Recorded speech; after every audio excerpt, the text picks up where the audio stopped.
But first of all, I like All right. They're being aggressive.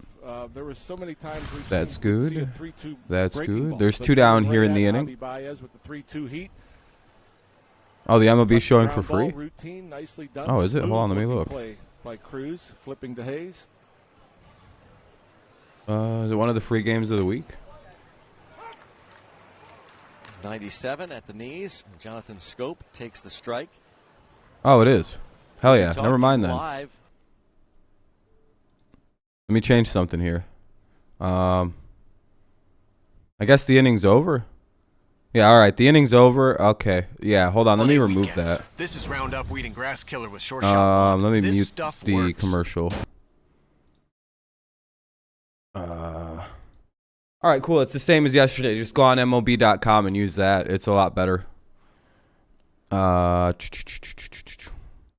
me remove this shit. Remove. Unpin. Regular season will be better. Oh yeah, always. Check out MLB's website. Make an account to watch this game for free. There we go. Just leave a like if you haven't yet. What's up, Kenny? Leave a like if you haven't. Get some more people up in here. That'd be awesome. I'd appreciate you. We're just waiting for the game to pop back on after a commercial break here.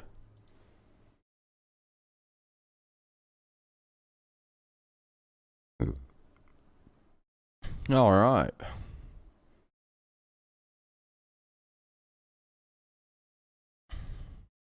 Getting everything back up. All right.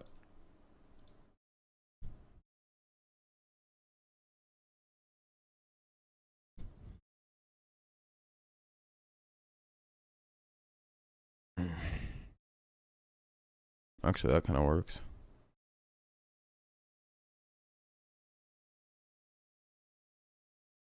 All right. Now let me, I can get my playback up. Here's the first pitch. And a good first opening strike by Casey Mize. Oh, shit. Let me unmute it. We're going to miss Casey Mize on the hill. Let's go, Tiger. Hell yeah, Daniel.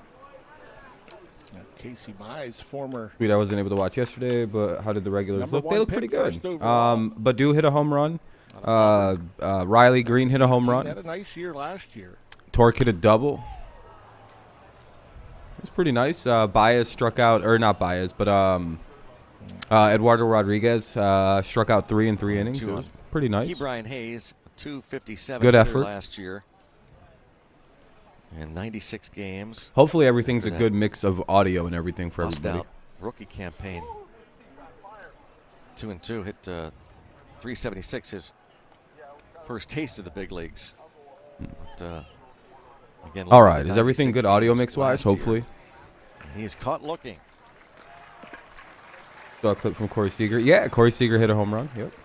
What's up, Christian? How's it going, boss? A lot of strikeouts, does he? And there's a strikeout. Nice little breaking ball there. Kind of amazing. Yeah, Carlos Correa went to the Twins on a 3-year, $105 million deal. Strikeout numbers. Pretty crazy, $35 million a year or so. Good bit of the plate, full Key Bryan, but made 30 starts.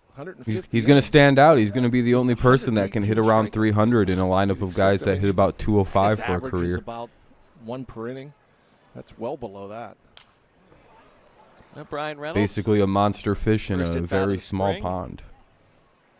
What a year in 2021 for Brian Feels Reynolds. like it. Yeah, he's about to make everybody pay, but it's like, I don't know. I feel like we'll do all right against him. Vic Carapazza, Sean Barber, Adam Beck. Just let me know if the audio is needs to be adjusted in any kind of way. One away here. Here's Reynolds. He gets a hold of it, and that's a base hit. Brian Reynolds, who Boo. 302 last year, was a starter in the All-Star game. I believe Riley Green also hit a single in the first inning, and never seems to take him long either. Nothing really came of it. But he also kind of ran the bases a little funky and went to third base when the ball was hit to third base. It was like, what are you doing, dude? Barrel it up. Wasn't crushed, but Or it was like hit to the shortstop, and he just got. It was the easiest throw out I've ever seen. So runner on first, 1 away here. I'm dirty. No, I'm actually clean. Figures to get a lot of playing time. Ball 1 up high. Nice addition after he was let go by the Cleveland Indians. Ben Gamel. Game L. Cut his hair. 1-1. 1 ball, 1 strike to count. I didn't think this game was going to be on TV because it wasn't on any kind of like Detroit broadcast stuff. It was all, I was just like, well, I guess it's not on radio or TV. That sucks. I mean, you got to. Yeah. You don't have to take at least another. But hey, we got the of course the guy on MLB TV.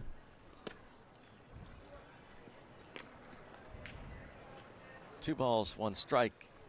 He's 95. Oh, that was ball 2, I guess. Gamel hit 255 last year.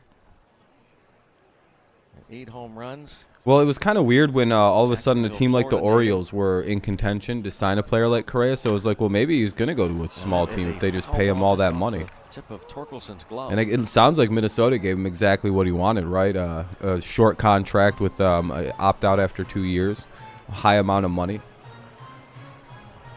Seems like it would have been pretty easy if you're one of these top-tier teams that want to win kind of now or win more immediately, to just give him the kind of money that he wanted. What's up, Alex?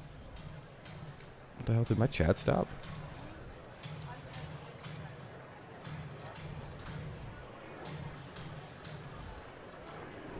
What's up, Alex? How you doing? So it's 2-2 on Ben Gamel. Here's the 2-2. Just fouled it off. Check swing. It's always so just tipped it. So it'll be 2-2 still. Box. You've first spring at bat. Yeah, you've worked out. Kind of hoping to see some form of a strikeout pitch here in the backfields. But it's early in spring, so it is what it is. Back, it's just so difficult. Torkelson over at first base. For most, it's just weird. Inside. All right, so it'll be full now, 3-2. Guys will need this spring in his mind. Just less than 3 weeks before you open up the regular season. And here's the pitch. And it fouls it away. Hell yeah, go Tigers, Kenny. So, you would think we saw yesterday's game. Guys were getting basically 3 at-bats. I'm sure we'll see that early on, and the guys we'll probably see guys playing more often. There won't be every other day like you see typically early in spring. I'm sure there'll be days off, but these guys, you'd probably think they'd need 40, 50 at-bats. Fly ball to right field. It's a fly ball, and caught pretty easily, rather routine. So runner will go back to first, and it'll be 2 away. But you'll take that at bat. Yeah. For Ben. From Ben Gamel. Timing wasn't quite there, a little bit late. Hold what on. you want to feel is that barrel of the bat getting out front, making contact. Now I have no idea how to say this name. I'm going to guess it's Tutsugo. Tutsugo? But probably feels pretty good. Is there any reason, John, in spring early on to I'm going to call him Yoshi. Aggressive to just see more pitches? His first name is Yoshi, so that's probably what we'll just call him. What's up, Mark? How you doing, my friend? Strike 1. It could help to Yoshi. Down. You get up there, and it always helps if a pitcher is not in the zone the first. It's a hard name when the announcers aren't even trying to get it. Into a 2-0 count or a 3-1 count, you can kind of sell out for a fastball.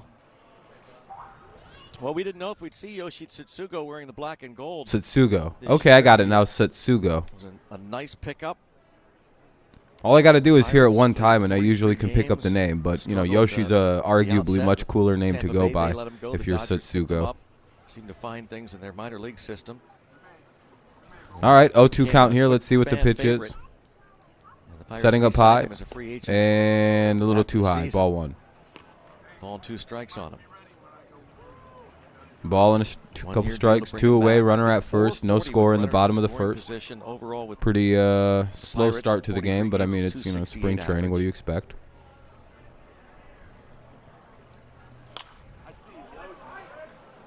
Yeah, it'd be nice to get off to that kind of start that he did last year as a Pirate. You got to love that power. Yesterday's stream, we saw the highlights. Green looked good. Yeah, Riley Green popped the opposite field home run. Cody Clemens hit a moonshot. A kid who could make the team as like a you know, as a backup player for the second base or shortstop or third base position. He's pretty talented. He hit a moonshot to left field or right field rather, and then of course Badu hit a moonshot as well. Oh, okay, it was caught. I thought that was. I'm not. I remember the streak. You know, the shift isn't something I'm used to. All right, well, that'll end the first, and we'll go to – it's going to be a commercial break, so I'll unmute the audio as soon as the game comes back on, as per usual. But it's going to the top of the second. It'll be Torkelson, Paredes, and Daz Cameron. Torkelson, Paredes, and Daz Cameron here in the top of the second.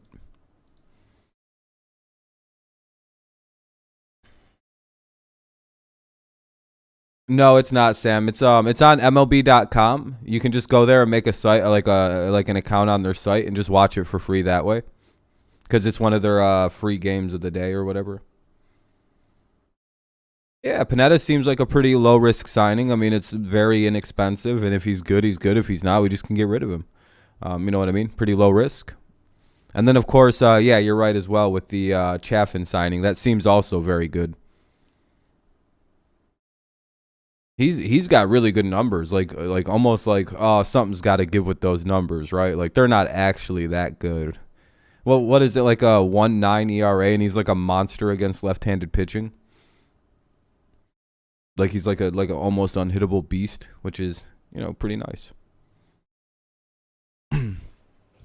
Plus, he's like every other good closer, bullpen guy, failed starters. Yeah, no problem, Sam. Yep, it should be free today. I don't know how many of the spring training. They usually do most of the spring training games for free because they like to get people hooked onto their product. And then then everybody finds out that, like, if you live anywhere near these teams when the regular season starts, you never get to use MLB.TV because they're stupid. Even though it would improve their get more eyes on their game. But hey, whatever. Yep, opening day is April the 12th. Torkelson will lead it off here for Detroit. 4:12 p.m. The Pirates host the Cubs, and all fans get a 2022 magnetic schedule thanks to PNC. Get your tickets at pirates.com/opening day or on the MLB Ballpark app. April the 12th. Barnhart has always been solid. Yeah, it's nice. Barnhart has a really good. Haas has a really good mentor now too, as well as Jake Rogers when he comes back, and you know while he's recovering from injury. What's up, CM? Couple of afternoon games against. I think our rotation's pretty good. It looks like Pineda's going to be that fifth guy until Turnbull's ready to go, and then we'll see where he can come back in. I don't know. It seems pretty good, right? You got Eduardo, you got Casey, you got I would imagine Pineda at some point. 3 different levels of the minor leagues. Obviously, what's that kid's name? 30 homers, 91 RBIs. Oh, goddamn. Why can't I remember his name? Top overall pick 2 years ago at Arizona State. I know what he looks like. He looks like that one weird kid from Where the Millers. That's pretty impressive. Tarek Skubal, that's what it is. Okay. Yeesh, 1 and 2. That was pretty impressive. Yeah, Tarek, and then Matt Manning is the other guy, right? 80 miles per hour. That's going to be the rotation, I would imagine, of some sort. Fuck. 97. Keller just kind of. Yeah, that was quick work of Torkelson there. He struck out. But I remember the first inning that Mitch Keller threw down here in spring training as a minor. I think Manning will be all right. He's going to be the little bit of a scare piece, but he'll be all right. Just a spring training game, and I think he'll come around. He started coming like he's a very much pitch to contact kind of pitcher, and I think the fact that our defense got a lot better in the offseason is going to make that okay. And specifically up the goddamn middle. Like, it's going to be nice having Scope and Baez up there. Because, like, Javier may strike out a lot, but you know one thing he does not do? Oh, boy, is he good at defense. Here's Paredes. Starting to see the athleticism. 1-1 after the foul ball there. It just looks so. Yeah, I would go Pineda 4, Manning 5 probably. Is good. I wouldn't even hesitate putting Pineda 3 and letting Scooball go 4, just so he gets a little bit of, coming out of his hand, you know, just so there's a little less pressure on him. But I don't think he really responds negatively to pressure. Good contact, but it right to the shortstop. Easy hop. And 1 away, or 2 away rather. Sorry. Here comes Daz Cameron, someone who's probably trying desperately to make this team. But boy, great to see his debut. But yeah, the middle of the infield is going to be much more secure with Scope and Baez. From Keller and it'll be very Neil nice. Cruz, fun to watch him play. Our infield's actually pretty solid now, as long as Torkelson can play first base, respectively. Drew Smiley went to the Cubs. Hey, there we go. The infield play throughout the organization. Gary Green, yeah, Cody looked pretty good too. I think he could actually sneak onto the team as a rotational player if they think he's ready to miss at bats for. You know what I mean? It's one of those weird things with Cody, where it's like he could make the team. It seems like he's almost there, but it's also like, does he want to miss? Like, can we let him miss at bats from not playing every day, which he would doubt at AAA? You know what I mean? Like, we could score first. Does your Guardians? 2 outs. Yeah, you guys play the White Sox at 4 p.m. Man, it just looks so much different. I'll let you know if you guys are a free game of the. Oh no, you guys aren't free game of the day today. Sorry about that. Coming out of his hand. I mean, there were starts we got a 1-2 count here on Mr. Cameron. Other days we'd see 94, 95. You know, varying results. Gardens. You didn't even try to spell the word right, did you, Jacob? You just went, that looks. Ooh. Keller got it good. Ooh. Is he all right? Where'd it hit him? And on Montos and Minea from Oakland, but Al didn't want to give up some of our prospects for them. Yeah, I'm fine with that. I think getting Pineda was a pretty good one. Plus, like, Turnbull will be back in, like, June, I think, is what I was reading. So, fuck it. We don't really need, like, a serious starter. We just need, we needed Pineda. Erod pitched yesterday, pitched really good. Got 3 strikeouts and 3 innings of work. Oh, off his inside of his knee. That's not good. What's up, Preston? Oh, man. Above the knee. I hope he's all right, dude. That hurts so. Ooh, okay. I think it didn't really even hurt him too bad. Have to leave. Hopefully, he is leaving the game, though. Yeah, I mean, yeah, I'll 100% take him out of the game. And go put ice onto that shit because it's going to be bruised up like a mother. You ever hit the inside of your knee right up above your knee on, like, the inside of it? Like where, like, the inside of your thigh is and shit like that? Oh. I think they're going to go to commercial break here because they have to do a pitching change. Yeah, I think it comes down to Tigers Twins for second place. Unless, yeah, right in the knee pit, basically. Yep, that's literally it doesn't really hurt because for some reason it just kind of recovers quick. Like, you could see it on Keller. He looked fine. But, like, oh, boy, is that probably going to leave a nasty-looking bruise. Yeah, I'm a little worried that Correa went to the Twins, but it's also like, what? So he's going to hit 285 while the rest of the Twins hit 202 and hit 21 home runs as a team, except Correa is going to hit, 30. Like, his numbers are going to seem so weird on the rest of that team, unless the Twins revert back to, like, the way they were a couple years ago. But, like, the actuality of the Twins is, like, they're not the greatest offense. You're getting Jets pizza? Hell yeah, Preston. I'm jealous. But, this definitely makes the Twins a very serious team because, they're pretty good. As long as they don't repeat what they looked like last year, which, that was really bad. Your Tigers finished second, but if we can beat White Sox head-to-head, we could take the division. Yeah, but that'll be the hardest part. We struggle with the division pretty bad. So I hope that is solved because that has been AJ Hinch's main goal is building a team that can actually compete with the division that we are in, which is so weird we can't figure it out. Cubs won, beat Giants. Hey JJ, do you know the Cubs isn't a team, right? You know they're called the Cubs. I don't think you realize that there's no L in Cubs. So I'm just letting you know. The Clubs isn't the name of your baseball team that you like. There, Sophie. Logan, Quinn, Kenzie, I'm thinking second through fifth, and that's why I ignore 90% of the things you say about baseball when you talk about the Cubs, because I'm like, I don't even know who the Cubs are. I just figured out that it was the Cubs, like just now. Daughter Kenzie, like right now, JJ. I just like realized it was Cubs. I'm not trying to be mean or anything like that. But like I was like the Cubs. You say go Cubs. I'm like, all right, this guy's just being kind of an asshole about baseball.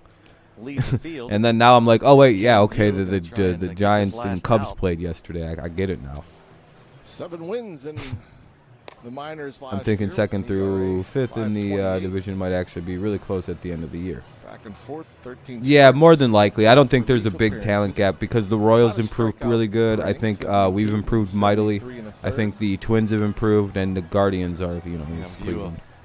What's up, Charles? Minor league Michigan beat Colorado State, now facing Tennessee today. And Michigan State won against Davidson, now facing Duke tomorrow. Uh-oh. Well, those are tougher games. The pitcher's warming up.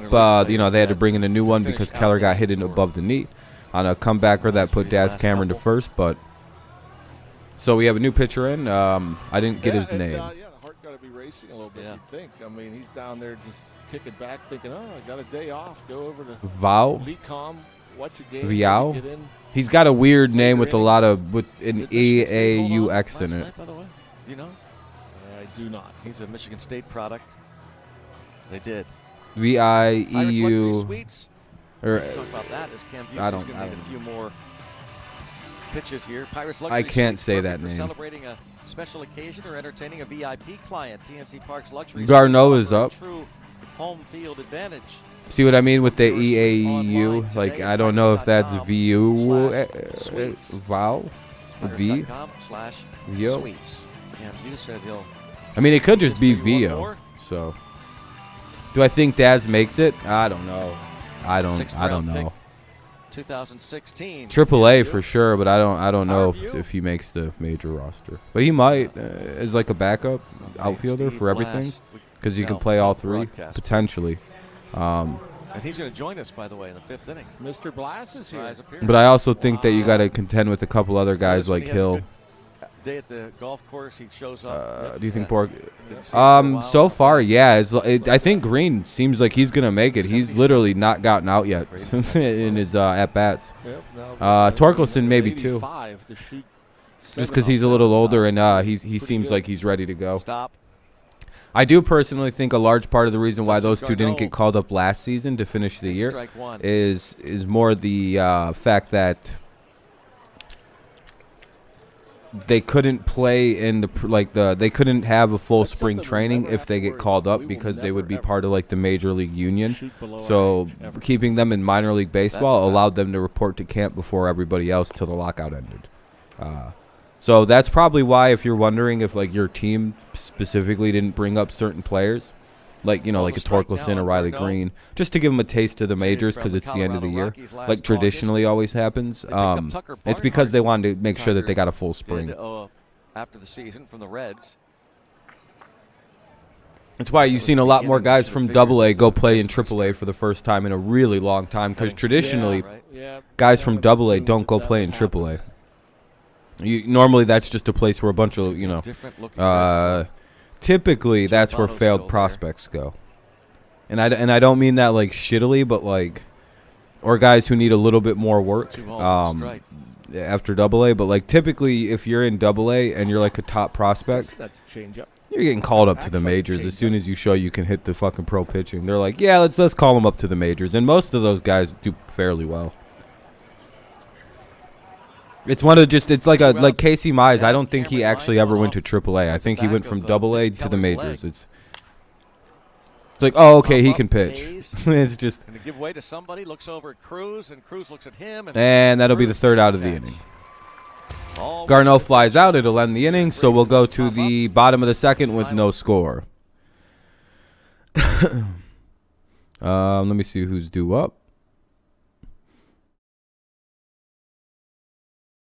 I'm glad Cabrera's still on the team. I think the Tigers. Yeah, I hope so. They can make a push anyway.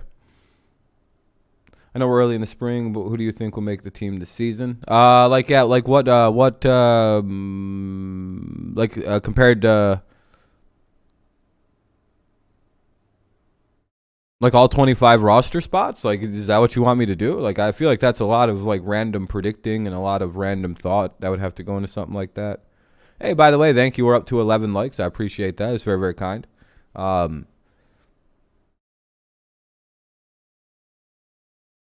Yeah, it's a spring game, Pete.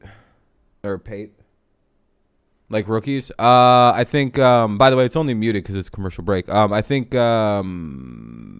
Riley Green and Torque can both make it. But they're like the only real like questionable guys that could or couldn't, you know. I think the alternate outfielders are going to be Hill and it's between Reyes and Cameron. I don't know.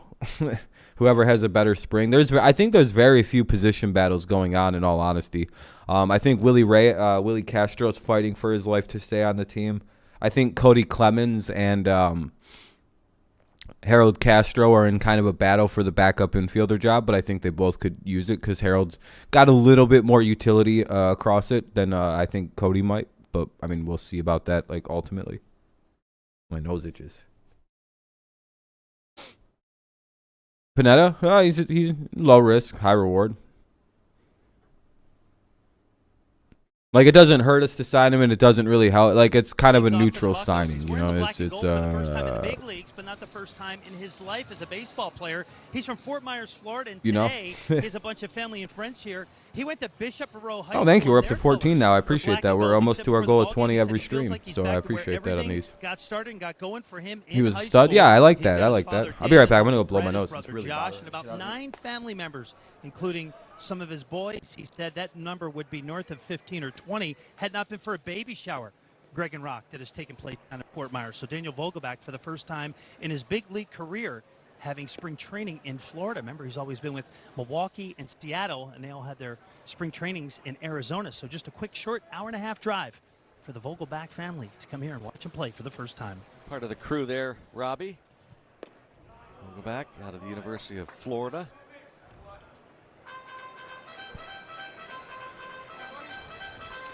I know when he was in the lineup with the Brewers, he was a guy you feared. Yeah. All right, I'm back. Has some Holy time shit, pop. I hate dude. I hate when my nose itches. Pretty short swing, actually. Who did Pineda? Pineda signed with the Tigers. And yep, every swing, he has the potential of putting the ball in the seats. Yeah, he won the opening day start. I'm sure Casey Mize is a little upset, but it's like, well, Casey, you're pretty young to be an ace still. DH's Vogelbach, who always sees a lot of pitches, too. All the power. He's got a good eye. Clubs. Always a good walk rate. Yeah, all the clubs should be good in April. Yep. Couple of which club in specific, dude? No doubt. And yeah, you'd love to have that. Yeah, that's pretty good. It's a good signing for the Tigers. It has very little downside. Oh shit. Oh man. That was foul. Just foul. Look at that thing bounce off that netting. It is. It's a compact swing, man. He gets that bad. I would like a little bit more of an overpowered offensive team than defensive team, but that's me. I feel like you can win more games with overpowered offense than you can with elite defense, but Vogelbach family likes it. Friends. No, it's not. He draws the walk. You can go watch it on TV, like on MLB.TV. Yeah, that'll make you go back outside. And that'll be ball 4. That'll be 1 on, nobody out, leadoff walk for that guy. As a hitter, you might as well look out there because they're not going to for Vogelbach very often. Vogelbach aboard. Yeah, Tigers are really good. They have a lot of potential talent coming up. And now Anthony Alford. Not really liking Mize's first start here. He's struggling with strikes again. Yeah, Baez was a great pickup. Erod was a great pickup. Yes, sir, Wade. He was the starting center fielder last year when the Pirates broke. Didn't have to overpay really for either one of them, so that was nice as well. Fielder in Chicago against the Cubs. Got off to a terrible start. But the 2 additions kind of ease a little bit of the stress of not really getting the Correa, I guess. For assignment. But we did get one of the major starting pitchers that hit the market, so that was kind of nice. Back down to the minors, AAA Indy seemed to figure some things out. And I would like to argue we got one of the bigger bullpen arms in Andrew Chafin. Pittsburgh. So I mean, and we got some of the bigger targets that you could actually get in the free agency, and people are like, yeah, but we cheaped out. Yeah, fuck that. I don't want to pay Carlos Correa $385 million, which is probably what he would have wanted for 10 years. Probably even around 400. It was like a 5-tool game. Just based on the fact he took a 35.5 annual per season annual. Probably wanted about 350, 360. You think if there's and more it's like, contact, fuck that. We didn't even pay Miggy that much. Not worth it. We can get a better piece, a better clubhouse fit than, Oh, wow. He got ooh, struck him out. He's got a couple of nice calls there from Marty Foster. That's a pretty good breaking ball. Great location, and Anthony was able to pick a lot up of talent for the Tigers. Tiger system took first place last year. Yeah, it was really good. Yeah, they got a lot of talent. When you're bad for 5 straight years, you tend to build up a plethora of very good picks and talent. Especially when you trade away your players for the right pieces that become pieces that you can trade away later. Avila did a really good job with the rebuild. Not a lot of Tigers fans like to acknowledge it, but I think a lot more Tigers fans are starting to realize that Al Avila's done a very good job, despite how much clamping that has gone on by the owner, Chris Ilitch. Damn, this beard's getting crazy. Games of the season. Why does it seem like so? His first big league home run. 6'7", 23 years old. Damn. 118 miles per hour. Hardest hit ball the Pirates all year, and taps this one back to Mize. Oh, just get the one. Got the lead runner. That's always what you want to do. 2 outs. That is a big dude over there, that Cruz guy. So it'll be 2 away with the runner at first. Bottom of the second, bottom of the second with runner at first. 2 outs for the Pirates. Now with 2 outs. Gary Green there in the middle. Now, I think with Carlos Correa, he only wanted to sign a short contract with an out after a couple years because he wants to see what the market looks like then, and then sign a long deal. It's like something weird like that is what he wants to do. I think there's a new TV deal coming in 2 years, 3 years, so or it takes place or it sets in after 3 years and contracts are money goes up. So some tools when he had his opportunities last year with the Pirates. Ended up playing in 31 major league games. Switch hitter. Yep, they got 3 years for him. Made his first big league start against these Tigers in Detroit in April. Better than Baez? Not in terms of WAR, right? Like, isn't Baez one of like the top 5 shortstops in WAR? So I feel like we got one of the best players at the position we could actually get our hands on. Pretty funny watching his lead, He's got a way higher WAR than I believe what's his name does. And just follow Correa. Did you notice Allen yesterday? Yeah. His leads at first. Tigers added in some crazy amount of that in just one off season. Greg Allen, who hopefully never. A stolen base, hit a 2-run homer. Hopefully 12, 15 years from now, so you don't have to worry about it. The Yankees.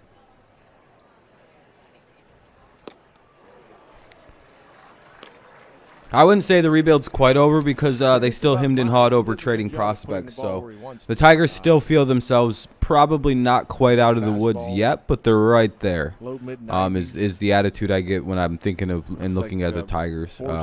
But their unwillingness to trade for Manea or the other guy from there goes the Athletics kind of. Oh, he strikes out. Hey, good job by Mize to strand the guy. The bottom of the second. Dr. Andy Haynes coming. Hey, thank you for subscribing. I appreciate it, Keith. I'm going to mute it because it's a commercial break. Muting on a commercial break as per usual. Oh, shit. Let's see. We'll go to the top of the third. Top of the third coming up. It'll be Derek Hill, Robbie Grossman, Riley Green. That'll be Hill, Grossman, and Green. So it's top of the lineup except for the 9-hitter. So, yeah, nice to see you. Yeah, same here. I really hope to win a World Series at some point in the near future with the Tigers. Yeah, I mean, on this team, technically, yeah, they do have future Hall of Famers in Cabrera. Torkelson, Riley Green, all those guys, yeah, clear-cut first ballots. See, I'm wondering if since Jeter is one of the few, Jeter wasn't unanimous Hall of Famer or first ballot. He was still a first ballot. He just wasn't unanimous every single vote. Yes, the only one I still think has been Mariano Rivera, or at least he was like the last one voted in as unanimous. He may be the only one. I wonder if Miggy's going to get unanimous. Oh, yeah, he's without a doubt first ballot, and he might get all but like 4 Hall of Fame votes for the first ballot. But I'm trying to think of what would be the thing that sets him out, and the only thing I could think of is the declined hitting ability as he's aging. But like, I wonder how the Hall of Fame voters view something with like the shift, right? Like, how are they going? They're going to look at that at the era of the shift and be like, well, that was kind of a weird thing that ruined average. When it came to trading JB as well as not trading Matthew Boyd in 19, we didn't get really anything regarding those trades. Since day one, I think what Ben and Shelty and I'd say Michael Fulmer was a pretty good return, one of our key bullpen pieces. It's maybe hard to see initially up top. Oh, no, that was the Blue Jays trade, wasn't it? Going on because no, that was the JD trade, wasn't it? JV trade. It's been awesome to be here. Andy, in Milwaukee, did the other coaches do as good a job throwing seeds at you as like Justin Message does? So those 3 things negate all of the other things he's done, though, like in drafting Torkelson, drafting Riley Green, drafting Casey Mize, drafting Tarek Skubal. I mean, you have so many different players.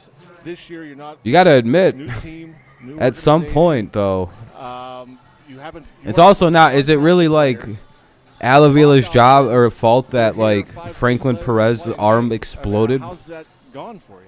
Yeah, I mean, I think the reality is we just tried to make the most use of I figured I got the Michael Fulmer trade wrong. That's why I misread it. It was kind of a role reversal from the fact that usually when you get a job, you're calling the players, you have so much dialogue. Yeah, I know where Boyd came from, Kenny. I wasn't asking about JD. This year was kind of in reverse. We as a group, they were able to kind of speed up the process.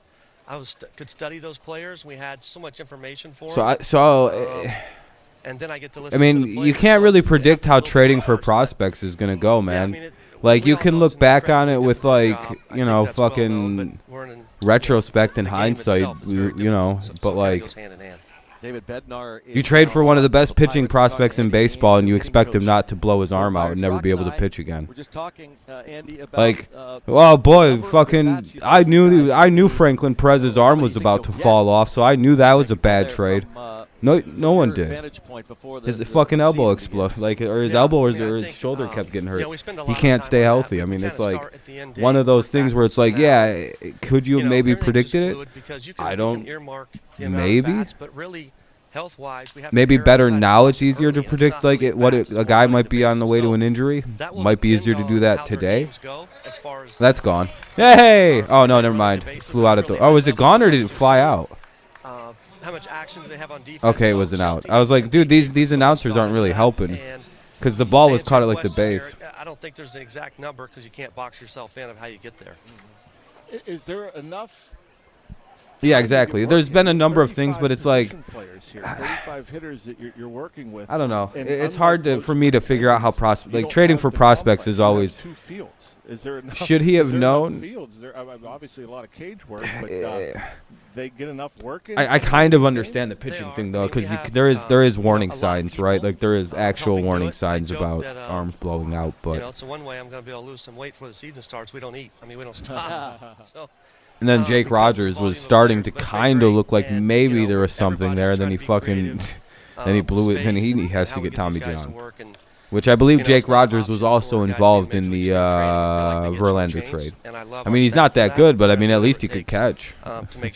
Defensively, unreal, but his offense was. Now with all the technology, he'd hit like 3. He'd have a good game and then a bad 5 games, then a good game and then a bad 5-6 games. Video that you got to watch before coming down. We do. We have, our super inconsistent at the plate, but behind the plate, very, very good. Like I said, it's their story. But that's, that seems to be most catchers. That you can imagine. I mean, it's incredible the way. Yeah, how's it going? So, not only video, but.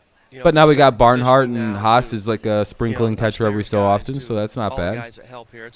we have a pretty good idea of our guys.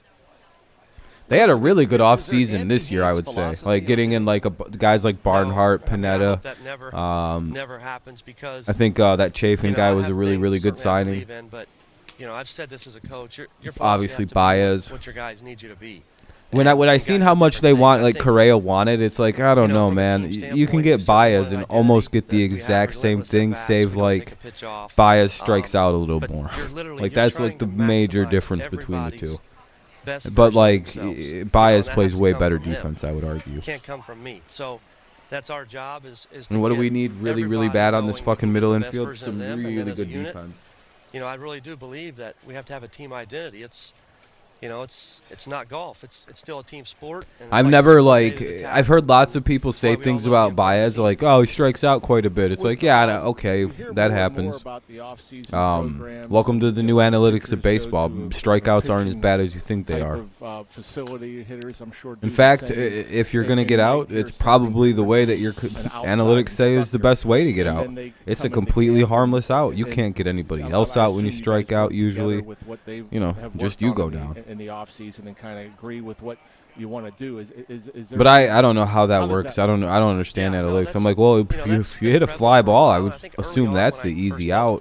Quite a while ago, I think I learned that you can't fault a player for. People are so mad at the Javi signing. I think he's underrated. Will only get better with maybe. Yeah, and I think that hitting in a giant ball field like Comerica is going to help him out tremendously. A lot of those things that like are fly outs or like just. A lot of doubles and triples come from to hit like power hitters at this place. They're not with us 12 months a year. So it's I think once he figures out how to use that right field gap, because I think he can, he's got pretty good bat control, or even the left field gap. I mean, just fucking shoot the gaps at the giant ass stadium we play at.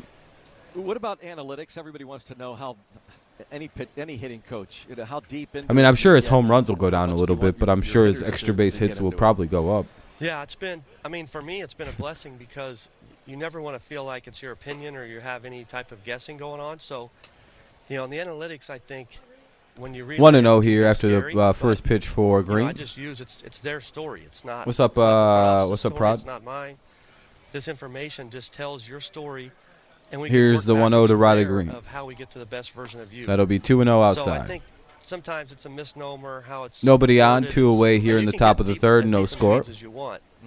But the bottom line is you kind of have this North Star of who they are. Bender pitching for the Pirates. Riley Green batting for the Tigers. What about going from Miller? Baez. Speak of the devil, Baez would be next. Believe me, it's a beautiful setting. That was a good pitch. I tell people every time I go there, What's up, Raincoat? go to home plate every time when I get there. Because I never want to take that view. We got 3-0 here. I wonder if he's swinging. But the only thing is like an April. Akil, yeah, smoked that ball to left field. That's one thing that was. No doubt about it. He was even able to drop the bat at the plate. As far as like It was gone. It was just one of them. All right, yeah, that's worth the bat toss. PNC Park, man. Wonder how Javi's gonna do. He walked. No, he reached on air. I don't know how the fuck he got on base. And be able to go there every day. Oh, fielder's choice. It looks like. Yesterday, I didn't see BP. Oh, that's exactly how. Yeah, because Riley Green got on in his first at bat with a hit. Got down to second on a wild pitch, and then tried to take third on a ball hit to the shortstop. Drills going on in minor league camp where you'd have, and that's how Baez was able to. He got out on Baez. But here's Baez. Or is that something that was here?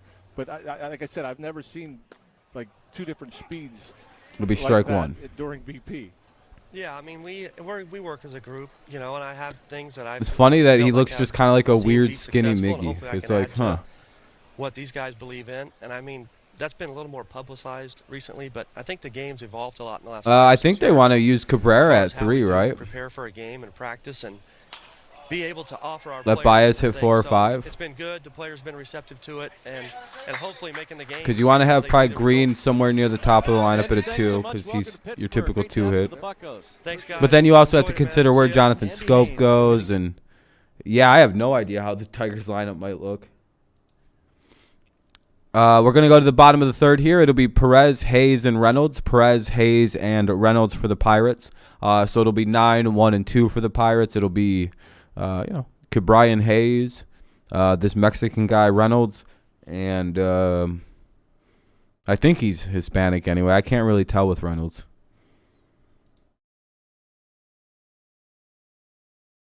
I like Reynolds, though. I think he's going to be a very popular trade player this trade deadline time. I think he's a lot better than people think he is. Do you think the Mets can catch up to Atlanta? I have no idea. They've definitely made enough moves to buy the talent to be there, but the problem is, can they utilize it correctly and actually like keep a cohesive team together? You know, keep the chemistry good. And that's always the fun part for a team like that. Whereas Atlanta is just kind of fielding the same team minus Freddie Freeman. So then, you know, Matt Olson now. Or it is Matt Olson they picked up, right? Our lineup's going to be good, though, CM12. I think it's going to be fun. It's probably going to be ever-changing because I don't think Hinch is like a one lineup-a-day guy. Like, this is going to be our thing for forever. I don't think Hinch plays with any kind of like finality with any position or spot in the lineup. I think everything with him is very, very fluid. Because he kind of goes with this like blend of old and new school thought with baseball that seems to work really, really well.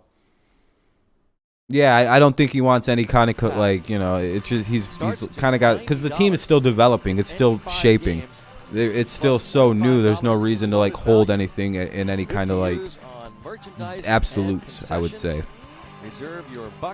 Verlander's brother says he sees JV coming back with them next off season since JV discussed on how he wants to come back. I hope Ben's being right, and I wouldn't mind it. But I also don't really know if another beautiful day for baseball. You know, I just don't really know. You know, that like maybe what if Justin just doesn't have it this year anymore and he's got to retire? You know what I mean? Like, I'd love that. I would be very happy to see Verlander finish out with us, you know, for a season. But he is getting old, and he's coming off Tommy John. He very well could be done. Oh, Alex Lang is in now. Alex Lang is in to pitch the bottom of the third. Yeah, the Dodgers got everybody pretty much. In 35 and 2/3 innings. Could put Green as a 9 spot. Yeah, I was thinking that too, but yeah, I think that's probably a good idea. Him or Badu as the second leadoff as the 9 hole. What do I think about the Cubs? One hit. Pretty indifferent. 96 to Perez, who was. They're probably not, you know, they're not like serious World Series contenders, but they're decent. You know, they're good. You know. Now he's in camp to try to. Should be better than they were last year. Probably. Perez, both hail from Puerto Rico. I'll be honest, I don't follow a ton of National League baseball. I'm going to try to now that they have DHs over there. I can probably stomach watching that shitty brand of baseball now. But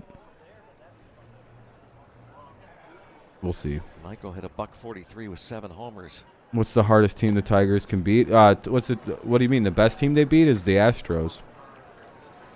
We dominated them losers. Imagine opposing pitchers getting through the top 6 and then having to throw to Torque and Torque and Green at 8-9. That's gonna be unfair. You have to deal with some of the better rookies in baseball. 2020, and he goes down on strikes. The A's? Yeah, I feel nothing for the Athletics. I feel bad for their fans. It's like, go root for a fucking real team like the Giants. What are you doing? Brian Hayes, who struck out looking. Had a fastball, change up, and then this curve. I feel bad for Guardians fans, Reds fans, and Athletics fans. Uncomfortable. Those are 3 teams that can draft and put together teams like nobody's ever seen before. The level of turnover that the Reds, Guardians, and Athletics have of good fucking players. The Marlins, too. They're unmatched. Those 4 teams, if they just held on to their players for 10 years and didn't flush it the fuck down the drain every 3 years because they get anxious about having to spend a single penny on arbitration. If they literally just spent money on their teams, they would be unbeaten. Those 4 teams would win a multitude of World Series. Like they'd never not win. They'd literally just keep winning. Think about it. They're always like randomly good in about 3 years from a period of right now. They know how to make trades. They trade well. They draft well, and like it's just the craziest all the time. Really think about it. There's never a time period since like I don't know, like the 80s, since they haven't been like up and then way up and then down and way up and then down and way. Charrington has done quite a job in a short The Rays were a team that used to do shit like that all the time too. The Rays, the Royals, the Astros were actually a team that were very bad about that, but they always had good players to trade. There's just a number of teams that just stopped being shitty like that for a while. It's an interesting way to build a team, but it's also very cheap. It's your owner being cheap. They don't want to pay anybody. Top 5 universally. Which sucks. I hope the Tigers don't do that shit. I'd be so livid. You've heard so much about. Saw a few yesterday. We'll see more as spring training goes along. But we got 6 in the top. But think of teams like the Marlins, who could have. I think the Marlins at one point had like.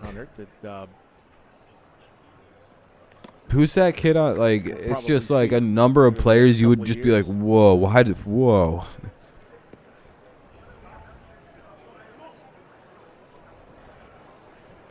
2-1 on Brian Jason Reynolds, Dominguez. Who's that? who singled in the first.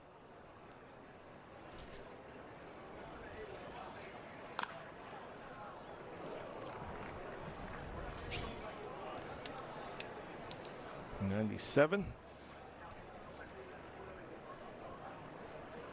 So, listen to this. I'm looking at a site. So, they could have Jesus Luzardo, Eliezer Hernandez, Sixto Sanchez, and Edward Cabrera.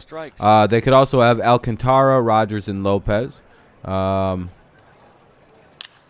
that's something. He's 2 for 2. That is something else. I mean, there's certain things that another hit really by Perez. Hold on. do that you just can't understand, and that's one of them. I mean, I'm just thinking that this is one of those guys. I mean, he's firm. So Miami's starting infield would look similar to 2021's, with Jacob Stallings taking over really sharp as the catcher. Wait, what the hell is this? Two backdoor breaking ball. Most people. Oh, this is like a serious thing. Like, this is a serious thing. It's just doesn't make sense. He's just that good. Here's Ben Gamble. Okay, in 2019, let me go to this one.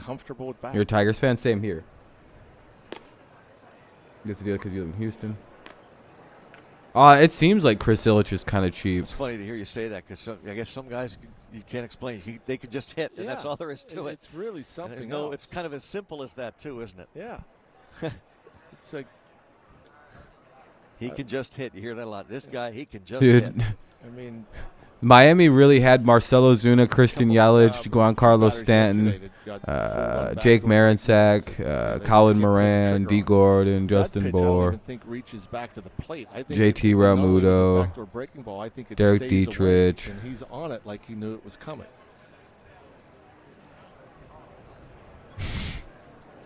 Dude, they could have been so good. Oh, that's cracked. Oh, that's gone. That sounds gone. To the wall. And gone. Ben Gamble. God damn it. April 7th. Do we play April 7th or April 8th? But yeah, it does seem like Ilitch is a little cheap, but it's hard to tell right now with Ilitch. I don't know if he's cheap or he kind of signs smart contracts or if it's, I don't know. Gosh darn it. But it's 2-0 now. Bottom of the third with 2 away. They hit a 2-run homer. That is Gamble that hits the 2-run homer. It is 2-0 Pirates. Hit it pretty good to right. But didn't get all of it. Pirates are in their bag right now. They're trying to win this preseason game. Major league hitters are. Hey, my timing's already back. Bragging a little bit, pumping his chest up.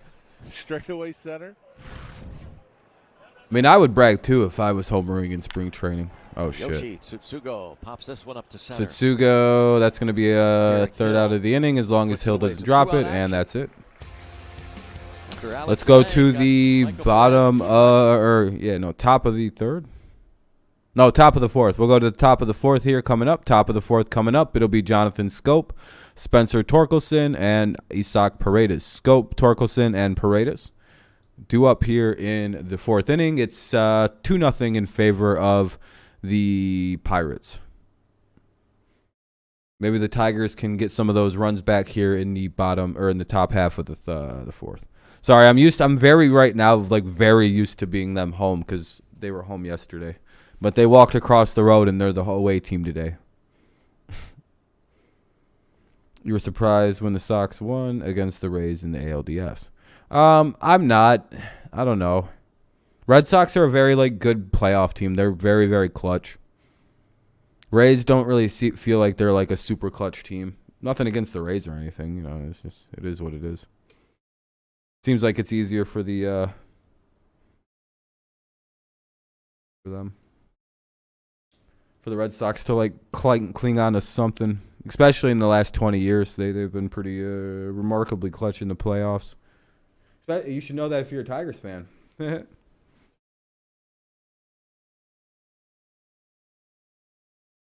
Remember when David Ortiz cheated and used steroids directly before an at-bat?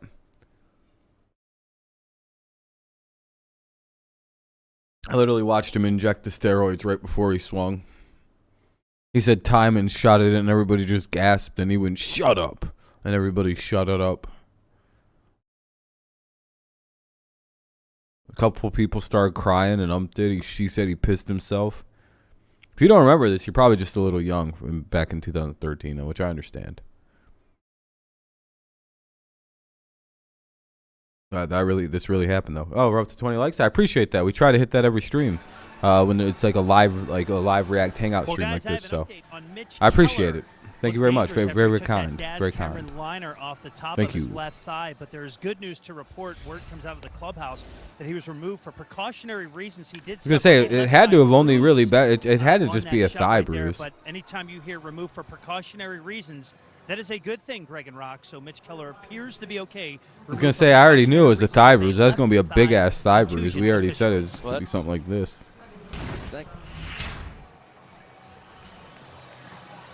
Thanks. Thank you very much, Robbie, for that. That's good to know. Appreciate Robbie's hard work. And that's probably as good a report as we could possibly ask for. Yep, you hope for oh man, muscle. 20 likes. Hey, there we go. I appreciate that. That's what we try to get to every stream. Here's Dwayne Underwood so Jr. You guys are kind. You guys are too kind. All right, here we go. Underwood's pitching now. Here's Scope, and that'll be strike through a ball. Jonathan Scope. That looked like a strike. First pitch of the year looked like. Hope you hit 1 mil one day. That'd be cool, raincoat. A little above the knees. That'd be pretty dope to get one of them play buttons and shit. 100K would be really cool too. Probably make some decent money off this shit that way. The Pirates acquired Underwood from the Chicago Cubs. That'll be a 1-1 count now for Underwood. Ended up making 43 appearances for the Pirates last year. But that's pretty difficult, I would say. Is it already back? And the 73 innings for Dwayne Underwood led all Major League relief pitchers last season. 97. Well, he was leading anyway when he went down. Got to do something real quick again. Injury in September, the last month of the year, but heavy workload for him. And there's always, we talk about spin rate and we talk about life through the zone, and I don't know, it could be my imagination, but just the 2 or 3 fastballs that he threw, it looked like it was like 10 miles per hour harder than last year. And it looks like it's just getting. It's about free and easy again. Yeah. Wow, good pitch. Let's go to Robbie with David Bednar. Yeah, I do have the Bucco closer here, former Mars Planet David Bednar. Second spring training here with the Buccos. How do you just assess where you are right now in terms of having an extended lockout and coming in and having to throw innings in a short spring? It's definitely nice just to get back out here. All right, there we go. But yeah, I mean, just as to it's nice to get back out here and actually outside throwing on dirt mounds, whereas up north it was kind of confined to indoor spaces. But it's nice to get outside and face some live batters. You and your brother Will were all right. together. Appreciate you guys though. All right, back to focusing more on the game. This winter? It was nice. Hey, what's up, Kevin? How you doing? You really enjoy the streams? I'm glad you enjoy the streams. Thanks. I appreciate you watching. Out there and throw there, and we were able to stay. I enjoy doing the streams. Otherwise I probably wouldn't do them. Your first. Here's the 1-0 for. We know your history in Pittsburgh, all that, but just Torkelson? to wear it. How do you describe that experience to do it for a full season, then become the closer of the team? Yeah, he grounded out, not good. I mean, I played baseball in high school. I played outfield and I pitched mainly. Stadium, it's just like, wow. Looks like Jason Foley will be next for the Tigers, pitching wise. Going to games as a kid, it still isn't good. I've been good though, Kevin. How you been, my friend? How you been? Hopefully good. what's it going to be like in terms of your ramp up? 2 away here in the top of the 4th, 2 away in the top of the 4th. Now up to bat is Isak Paredes. April 7th opening day. What's that process like? Got to go to work soon. Honestly, no. Well, that's a bit of a bummer, but at least you can watch baseball beforehand. Just whenever they tell me I'm throwing. You play baseball at all, Raincoat? Okay, so much different than stars. You'd see, stars have to build up relievers. Just no matter what time frame you have, you're ready. Yeah, for sure. Here's it's the pitch. An easier for the strike one on a foul ball. We can just throw 1 or 2 innings and be good to go. Whereas 0-1 for Paredes. Take a little bit extra time and build up. What do you make of this bullpen this year? What do you make to MLB? Oh yeah, you got practice. Work hard. Chris Stratton, Dwayne Underwood. What's your preferred spot to play? What do you make of what you have here in 2022? It's cool, man. It seems like a good group, and watching everybody throw so far, it's been awesome. And we got a lot of good arms, a lot of good bats out there, so it should be a fun year. So you threw to a Gold Glove catcher last year in Jacob Stallings. All right, here's 0-1. Two-time Gold Glove winner in Roberto Perez. Down low ball. What is that process like in adjusting to a new catcher? What kind of speed are you hitting? We'll see. He's been awesome so far. Oh, you might have a baseball team this year, Kenny? Hell yeah, are you going to be like the manager? So definitely looking forward to working with him. Family back home. Anybody you want to say hello to? Mom Sue, Dad Andy. Like you do with like all the other sports. It seems like. Mom, Dad, Casey, what's up? How we doing? Grandma is probably watching. How we doing? Go Bucks. 90-92. Yeah, you throw harder than I ever did. I probably could have gone pro if I threw like that. I don't have good. I didn't have velo. I threw in the low 70s, and maybe got up into the mid 70s. But elite control. I threw like 6 or 7 pitches with unreal movement. I was very hard to hit. So it was the velo issue for me because I have a pretty bad back injury that fucked me up. What's up, Neil? But yeah, even before then I wasn't throwing hard, so I just never got velo, which is really weird because I throw I throw everything else really hard and really well, but for some reason when I pitch I'm not able to throw hard. I don't know. Maybe it's the muscle, I don't know. So what's up, Alan? I like the Chaffin deal. I think he's a lefty, and he's like a shutdown lefty pitcher. Yeah, same here, Neil. I'm very ready for some baseball. I think he's like a very dominant setup lefty specialist. And in the American League Central, I would say that's probably very needed because there's a lot of left-handed batters in our division. There's a lot of left-handed, just a lot of lefties around anymore. So it's probably nice to have a guy who can do some damage to lefties.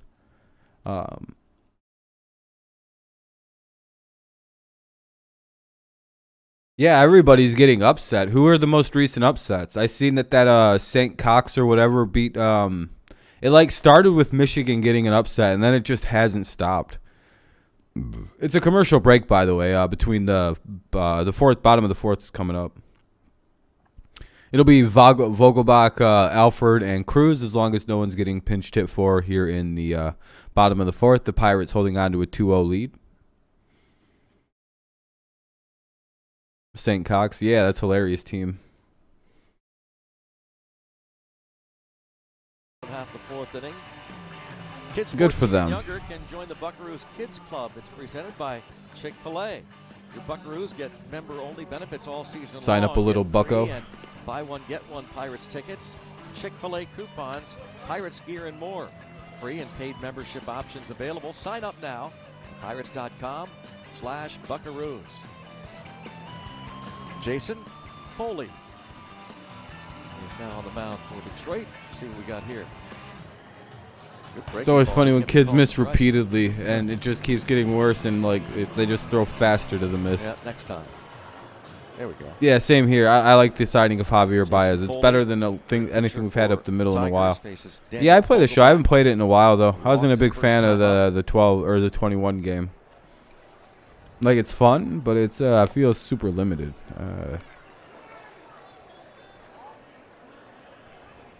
I don't know. I haven't played it since last July. What's going on? They don't get fastballs by me. That short swing. Oh, you remember the last time I turned my PlayStation on? We're talking after the game. We had a post-game meeting, as we do after every telecast, to go over. Jason Foley pitching. each telecast, but you pointed out the short swing. Just as Kenny said. Was impressive. Yeah, that's another one. Pitching to Vogelbach, Short who I believe hit a home run. No, Gamble hit the home run, so. We'll see. Nick But this guy Gonzalez. looks like the kind of guy who can hit a home run, so we got to be careful with him, it looks like. Sheesh. Vogelbach, Alford, O'Neill Cruz due up here for the Pirates. Here's the Bottom of pitch. the fourth. And that's a bit outside, 2-2. Our old buddy Steve Blass going to join us next inning. After all, we're in his booth. Least we could do is invite him to put on a headset. Oh, shit, what the fuck? No doubt. And he could still talk. He could still talk. All right, here's the 2-2, bottom of the fourth, leadoff hitter. Let's see if we can get him out. And that'll be low, ball 3. Vogelbach. All right. Fully Not necessarily ideal right there, but I mean, you know, it'll get better, maybe. Vogelbach. Think the Mets should make the playoffs? They should, yeah. I mean, with as much money as they're spending, they. Or did I already address that comment? I feel like I already talked about that. Rounds at right side and out there. I'm having a brain fart. One out. We also talked about that shift, John. But yeah, when you have as much money put into that team as the ban Mets, the you shift probably next year, shouldn't have 2 infielders on each side. That maybe we don't know yet what's going to be, but it could preclude. I don't know if I double said what I just said there. I apologize. Right field, for some reason, my mind went blank when I started talking about that. I was like, I feel like I just said something about that. That's my bad. Alford is due up now for the Pirates. Because I think it eliminates the Stratton is warming up for the Pirates in the dugout. Too much room if you put that second baseman deep in the right, but you could still give yourself more ball or range strike by one playing deeper. But I think that eliminates the rover just by. Yeah, I think so. I think they're a playoff team, but it's like one of those borderline teams. Or well, they're like a borderline playoff team. I think they can make it, but a lot of things have to go their way, and they have to play really good baseball for most of the season for them. So. Yeah, they can make it as a wild card, though. I don't know if winning the division is something they can necessarily do right now, but they could sneak in as a 7 seed. I know the game has changed a lot now, where you've got a lot more pull hitters and guys don't get on. But again, it would take quite a few things going their way, a couple other things going poorly for other teams. So, yeah, hey, good pitch struck him out 2 away. Obviously, I want more action also. Yeah, I want to see the ball and play more. And now up is Cruz. Shift is going to do some that. really big looking dude. You might get some guys that like that soft line drive that Satsugo hit. 2 away here in the top, bottom of the fourth. Bottom of the fourth here, 2 away. The Pirates do have a 2-0 lead, and the Tigers hoping to keep it just to that. You're going to notice, you know. And how often does that happen? Do you see a line drive caught in the outfield? You know, there's some ground balls that get Yankees falling off. Cruz it happens. Oh, that's gone. Lifts it to right, and O'Neill Cruz. Jesus Christ. Effortless, reaches down those long arms and lifts it over the right field wall. 3-0. He like threw it like right into like a weird launch zone for people with this guy's size. Jesus, what a home run, what a moonshot. For a guy that tall, that long, to be able to hit the ball that hard, and this is a miss hit. You know, he got under it a little bit, maybe off the end of the bat. Yeah, you he's down on. Yeah. He finishes a swing on his left knee. Yep. But man, he can generate some power. All right, well, Pirates are up 3-0 now. 2 springs ago, I remember him. He hit a ball out of here that it's not normal. It's different. There's definitely different power coming out of his bat than most. All right, well, bottom of the fourth, 2 away. 3-0 lead for the Pirates now. Am I happy with the Baez signing? Yeah, I think so. I mean, we'll see how everything pans out. Hopefully he doesn't turn out to be a bad player or anything. He's going to bring Shelton. But yeah, I was happy with it. Cruz with them north, but yeah, I got to shore up the pitching a little bit here, I would say, Daniel. Before too long, you'll see him in the offense needs to maybe get one of these runs back in the bottom half or in the top half of the fifth. Home run, make it 3-0. To me, it makes sense for him to play more in AAA. He hardly played in AAA, and 68 or so, I don't know, 70 games in AA last year. And as we always know, and we always here's the 2-1 about spring training. You can't take spring training performance into account for anybody, hitter, pitcher, good or bad. And so it just makes sense for O'Neal Cruz to just progress normally. Go get your AAA time, and you'll learn and experience things there, and get more seasoning. All right, there we go. I was like, yeah, where the hell did my screen go? You told your friends? Oh, I appreciate that, man. I appreciate you, Raincoat. Very kind. Second. What do we got? 2-2 right now. Third, and now that one's a bit outside or a foul ball. This one to the boardwalk to make it a 3-0 game. Jason Foley, the pitcher for the Tigers.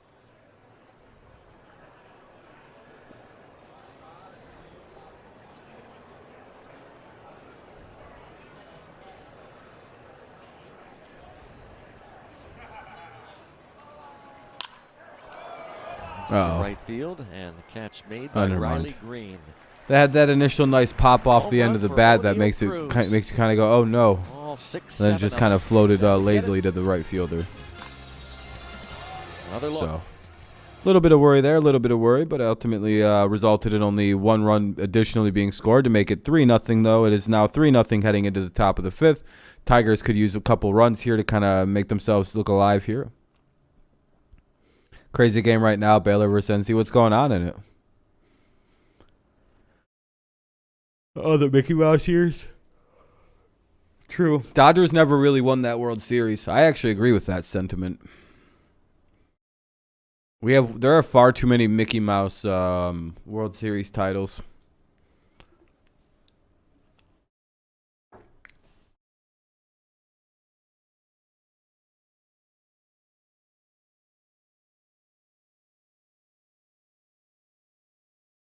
I was wondering about the bullpen. It still needs some what? Needs some fine tuning. Of course, it will only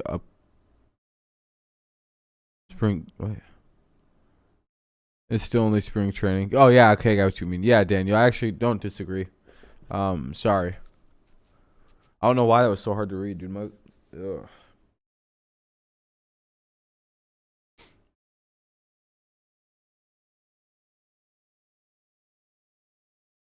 They were down 25.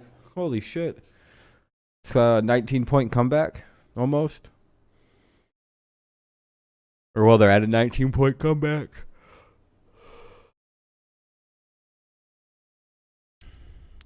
Waiting for the game to resume. It's a commercial break. It'll be the top of the 5th coming up. Oh, here we go. 5. We'll see Hunter Stratton, not Chris Stratton, but I'll be right back. Stratton, no relation, will be coming on to pitch. The regulars are the starters done for the day. See Daniel Vogelbach, Ben Gamble, who homered, Brian Reynolds, 2 for 2.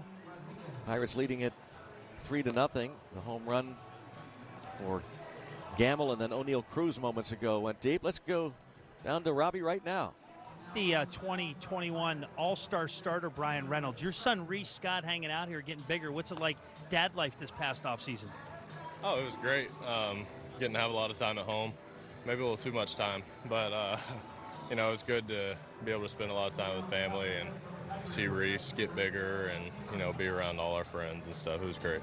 You live in the Nashville area, so a lot of big leaguers live in Nashville in the off season. So what was your off season training like, and what were you doing to get yourself ready during a prolonged lockout?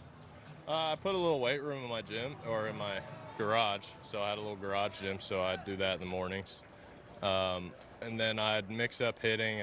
I went to a local high school in Nashville a lot and hit with somebody I've been hitting with a while, Brad Kuhn. Then I'd hit with my dad over at the high school and, just bounce around. Yeah. So when you look at 2021, when you look back on it, what comes to mind when you just assess the year you put forth? It was one of the best in Major League Baseball. Yeah, it was a good year. I felt comfortable for, most of my time. So you know, it was good to look back at it, but also, you know, put it in the rear view now and focus on, you know, where we're at now and just looking forward to 22. Okay, so I think many big leaguers would dream of having that year and say, hey, let's put that in the rear view, you know, an all-star starter. What can you take from that, from the good of 2021, or do you really just scratch the whole thing and say, let's do it over again? I mean, you don't scratch the whole thing, but you can go back and see what things worked. All right, there we go. You know, what thoughts worked for me at the plate. The bullpen will be fine. I think Fulmer, Cisnero, and Chafin will set up Soto. We'll set up in Soto closer and Chafin should close. Yeah, I agree. You know, we'll put that in the I also don't think use what I learned. Fulmer should be excluded. You know, oh, Brian, shit. there's a great photo. Did we just homer? As the first pitch was getting set to be thrown. Hell yeah, Daz Cameron just hit a home run, or did he catch it? The start of that All-Star game with yeah, all right, it's 3-1. Daz Cameron just hits a home run. With the greatest players in the world in this sport, saying, man, here I am. Yeah, spring training cameras aren't very good at following home runs. Reese when he understands it a little more, but yeah, I can't ask for anything more than that. You know, it's a dream come true, and something I'll definitely cherish, you know, forever. So Daz Cameron just hits a home run here. So all right, it's 3-1 tie, or well, 3-1 Pirates still, but you know. How many at bats do you think you need? Leadoff homer for Cameron. Yourself, you know, in tip-top shape to be ready to rock and roll. Now up I don't is have a specific number. Garneau is up now. Ball longer. One up high. Little inside. But I mean, that's just going to come with reps, getting my timing. So you know, when I'm not playing, I'll do some fastball. Top of the fifth here, 3-1 game. Get some live at bats off any pitchers we've got throwing. But there's plenty of time. There's plenty of time. So John Wayner mentioned just you're a tough at bat for guys. You get 2 hits today. You know, start. That looks like a ground out and a routine play. One away here in the fifth. Garneau grounds out. Keep getting hits. Now up is Derek Hill, so it'll be the bottom of the lineup here. So it'll be Hill left, and then we'll go to the top. We've had like 5 at bats, so. You know, and then it'll be after Hill, of course, Grossman's on deck, which is the top of the order. Flare helped me out a little bit mentally, so I mean, no special trick this early. Just going up there and just grinding it out. Unless you're Gamble, then you just hit homers, but. Yeah. Just competing, really. Yeah, that's all Gamble does, hit homers. Last question for you. When you see Mitch Keller, you know, the guy averaged 97 today. He only hit 97 7 times last season. And when you see him, you add Jose Quintana to the mix and a couple other guys competing for spots. Back end of the bullpen is in good shape. What do you make of this team this year? Yeah, I like it. You know, we got a lot of good young players. Talking about Mitch, I faced him. He was the first guy I faced in live. Okay. And we didn't have a radar gun up or anything, but, I mean, he probably hit 100, and all his stuff looked electric. So 0-1 right now. Here's the pitch. You know, it'll be up high, ball 2. You know, like you said, pitching staff 1-1 now. Hitters are going to hit, so, you know, we just got to compete and grind it out. Brian, thanks. Good luck this camp. Thank you. All right. Greg and Rock, special guest you have up there? We do. I don't know if you have Steve. We're in his booth. We thank him once again. All right, looks like a high pop out. Broadcast from the Steve Blast radio booth. And that's exactly what it was. So there will be 2 down here. Hill flies out to the center fielder. Now up is Grossman. Just fine. How are you doing? Grossman, Green, Badu, and bench Cameron. Yeah, and Derek Hill of some sorts probably too. Great. I said to John, we didn't see it all. We've been down here for a while. Didn't see it all until you go up and shoot a 77. Now you show up, you're saying hi to everybody. Well, how's it going? I wanted to announce. I would say Hill's a little bit more valuable than Daz Cameron is. So yeah, I want to. If you want to talk about golf, I'll talk about that day. Other than that, all right, here we go. Here's Grossman. This never gets old, by the way, does it? Coming to but we shall see. You know, it really doesn't. We waited so long during the lockout, and everybody's discouraged and angry, and then you get out here and. There's something about the order of things. When you look down, you get here at 11 o'clock in the morning, and there's BP one team, and then the other team, and then they groom the Here's field. the 1-0. That sense of order, dependability, I don't know. It's fouled it away, 1-1. Right. Everything's right. Kind of when those seagulls appear, that little island. Yeah, on Route 64 going out the interstate. Yeah. If you got all those white birds in that area, then the world's in decent shape. Now, those white birds got a little more work to do to get the world right. But a lot more work. But it feels good to look down on this field, and you know it's still baseball. All the things that we that's gone too. So many times, but. All right. And you hear the crack of the bat. Couple jacks to make it a 1-run game, 3-2. Grossman goes yard. Probably appreciating this kind of stuff a lot more. And it's 3-2 now. Tigers trail by just 1. Tigers decided to tack on a pair here in the 5th.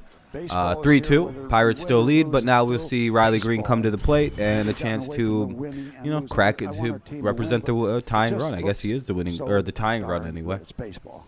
It does. And it's finally back to normal. I mean, you figured the last 2 years how crazy it's been. Now this is a little abnormal because of the lockout and everything else like that. But you were rambling. Here's Green. Good. Do you miss it? Do you miss doing What'd you say just now? I don't know if they can carry 5 outfielder. Hill scares me though. Too many injury problems. Well, I mean, last year he got hurt with kind of a freak injury, right? You ramble. Yeah. Like I know he got hurt, but like I mean, him and Badu collided into each other. It's kind of a freak injury. 4 guys to replace you so far. But it's not a tie game. It's 3-2 technically. It's like it's always been when they play good. 0-1. It never changes. Or 0-2 now on Green. It's great to be with you guys, and it's. I don't know. You get hooked on baseball, and the rest is details, I think, in the big picture. Saw Jim Leland on the field before the game. Works for the Tigers, of course. He asked who was here. I told him all the guys that were. He goes, you got 4 guys? I said, well, we got to replace Blast. He said, he ain't that good. He's right. Oh, you're talking about the Baylor John game? and I had a chance to go down and sit with him. The first thing we did is tell jokes that we Yeah, I like the Padres as well. I've been following the Padres since about 2005, 2006. And so that's all good. So I'm very happy they picked up Voit as well. He's an absolute delight. But, getting Conforto. I mean, you almost have to pick up Conforto just to compete in the fucking NL West. Good to see you. Yeah, well, it's all good. Yep. It's all good. It's wonderful. A couple of home run balls given up by Hunter Stratton. Yeah, you got to like having multiple options. Roster shit. invite and was drop. Triple A Altoona and Indy last year to catch me. Well, that'll be the end of the 5th, stick but around for a little bit, maybe another half. I can give you another month. Stick around.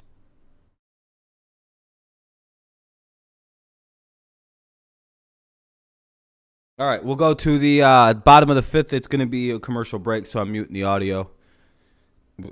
But we'll go to the bottom of the 5th, and it'll be 3-2 Tigers or 3-2 Pirates. Pirates have a 3-2 lead.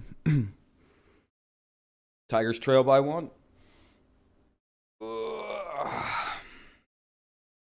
My body's just like stiff. Anyone else ever have those issues?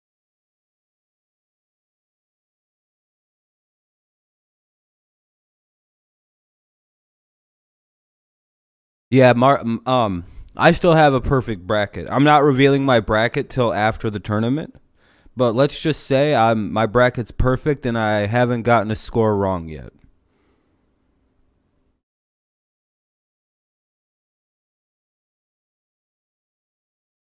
I had St. Peter's winning their game.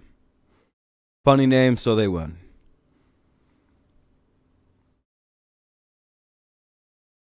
Or St. Cox or whatever the fuck the name of the school is.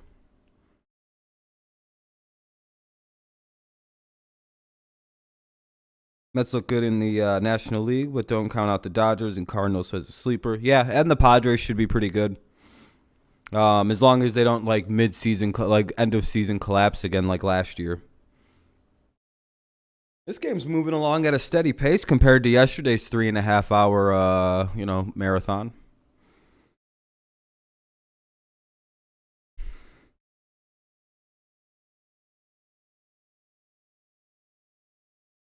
Intentional talk on MLB Network. Oh shit, the game's back on. Just turned back on. Let me pop some audio back. You guys kindly asked me to come on about. We've talked about the stages of a spring training overall, but I mean from a player standpoint. Again, as I get older, Perez, Triolo, and no, but so there's a stage of spring training as a player when you're not going to be competing for a job. Oh, yeah. So that's one stage. And then you become a player who's competing for a job. And then you spend the rest of your Perez, Triolo, and Frazier do up this half inning. But when I was not competing, I was in. Yeah, if the Padres just collapsed, that was hard to watch. In fact, I pitched against Mickey Mantle. I had Kentucky losing. Only the laundry man and me knows how nervous I was. That actually happened. Yeah, I'm still good. On 4 pitches. So that became kind of a trademark. Anyway. You remember that, huh? You walked him on 4 pitches? Yeah, I do. Wow. I'll remember it for the rest of my life. But you named the game, I had the outcome. We had minor league spring training in Daytona Beach. So when the coach came in and said, Danny Murtaugh wants to see you, you're getting sent out. And you went in and you tried to act sad, but it was spring break up there. I'm 18, 19, 20 years old. I wasn't married yet. Oh, we're going to send you down, keep trying. Glad to have you in camp. Thank you, Mr. Murtaugh. Hey, Deborah, how's it going? How you been? A little bit late getting to the car. Yeah, I was going to say, how fast could you get there in that car? It's that time of year, right? It's Tigers baseball time almost. 19 years old. Back in those days, it was kind of. I can't let anyone know my picks prior, but I think State does beat Duke, or at least I'd like them to. Jim Bunning out on the beach. I can't get my picks out because they're all good, and I can't let people get them. That's what it costs tonight now. Yeah. 0-2 here in the bottom of the 5th to Perez. I've been doing all right. Oh shit! Struck him out. All right. That kind of thing. But who's pitching? Just to be in a major league. Brisky. 18 years old. Bryce. Brieske. Competing when you that was a nice pitch. Good pitch from a pretty young kid, it looks like.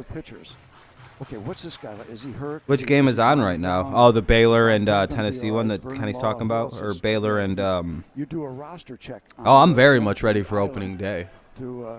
Now up is old boy, Triolo. Go over the roster every single day when you know you got a chance. And it's just a look back at a. There's one away here in the bottom of the 5th. It's a one-run game. Pirates lead at 3-2. Coming to spring training every year also was great. I was a little worried about. Just standing with my legs spread wide so I can stand up and be even with the mic. and the uncertainty, and then all of a sudden you flip a switch and say. All the machinery starts working, and it's probably organized chaos. But they get here we go, pitch. Here we go, and you start playing. And it's 1-2. That's all gone now. It's all now, regardless of who won and who lost. I'm going to play baseball again. All right, good start to the inning so far for Brisque. Brieske is the pitcher's name for the Tigers. I've never seen the guy before. The third time during batting order. What is the philosophy of that? Because I'll tell you my standpoint first. Here's the pitch. My standpoint and fouled away.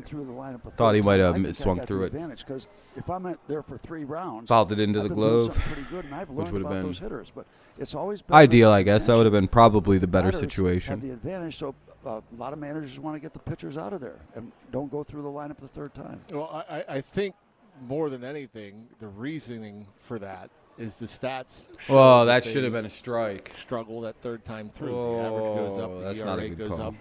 For me, kind of a bad call, generous call for the batter. That should have probably been called strike 3. But I guess that's where it landed on the screen back there. I knew what he had that day. I guess that's a ball. What kind of stuff he had. I felt that I had an advantage. That doesn't mean that. Strike don't 3. Let him face you a third time. I mean, it seems like all right, back-to-back strikeouts for Brisque or Brisky. Like the Scherzers or the Brieske. That part of it sure. You know what I mean? But and now up is Frazier. I think younger players aren't even given the opportunity anymore to see if they can get through. Number 84. He's obviously a prospect. 5 innings, but I know there are studies and statistics out there that say that it's not going to be as good for you the third time through as the first 2. I wonder if there are recent. Yeah, and I think Correa wanted 10 years at like fucking $38 million a year, so it would have been like a 380 at the end. Like it would have been like a huge contract. Psychologically, I mean, he took 35 and a half from the Twins per year for 3 years. That's a lot of money per year. John and I are talking. No, oh, yeah, you're breaking up.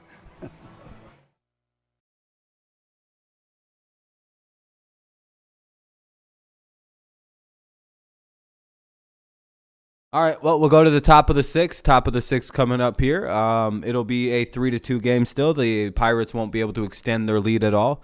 The Tigers hope to trim it down here. I don't know if they're still going to be using their starters and their regular players, but...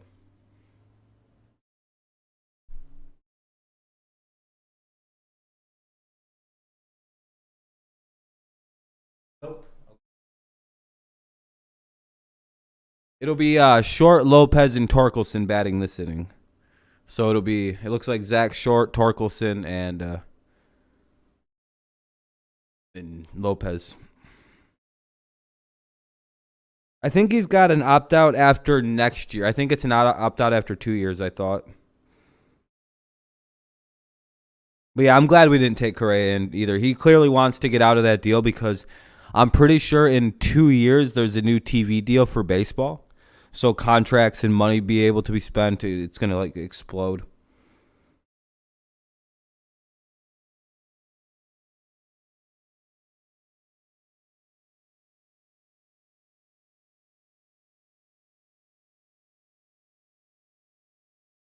You might be right. I might have misread it, to be honest with you, Caden. You might be right. I mean, I could have misread it, so. I don't claim to be infallible. I sometimes read shit wrong.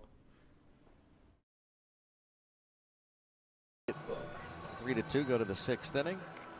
You see one of the Pirates' top prospects in the organization now. All right, we'll see Short, Lopez, and Torkelson bat this inning for the Tigers in the 6th.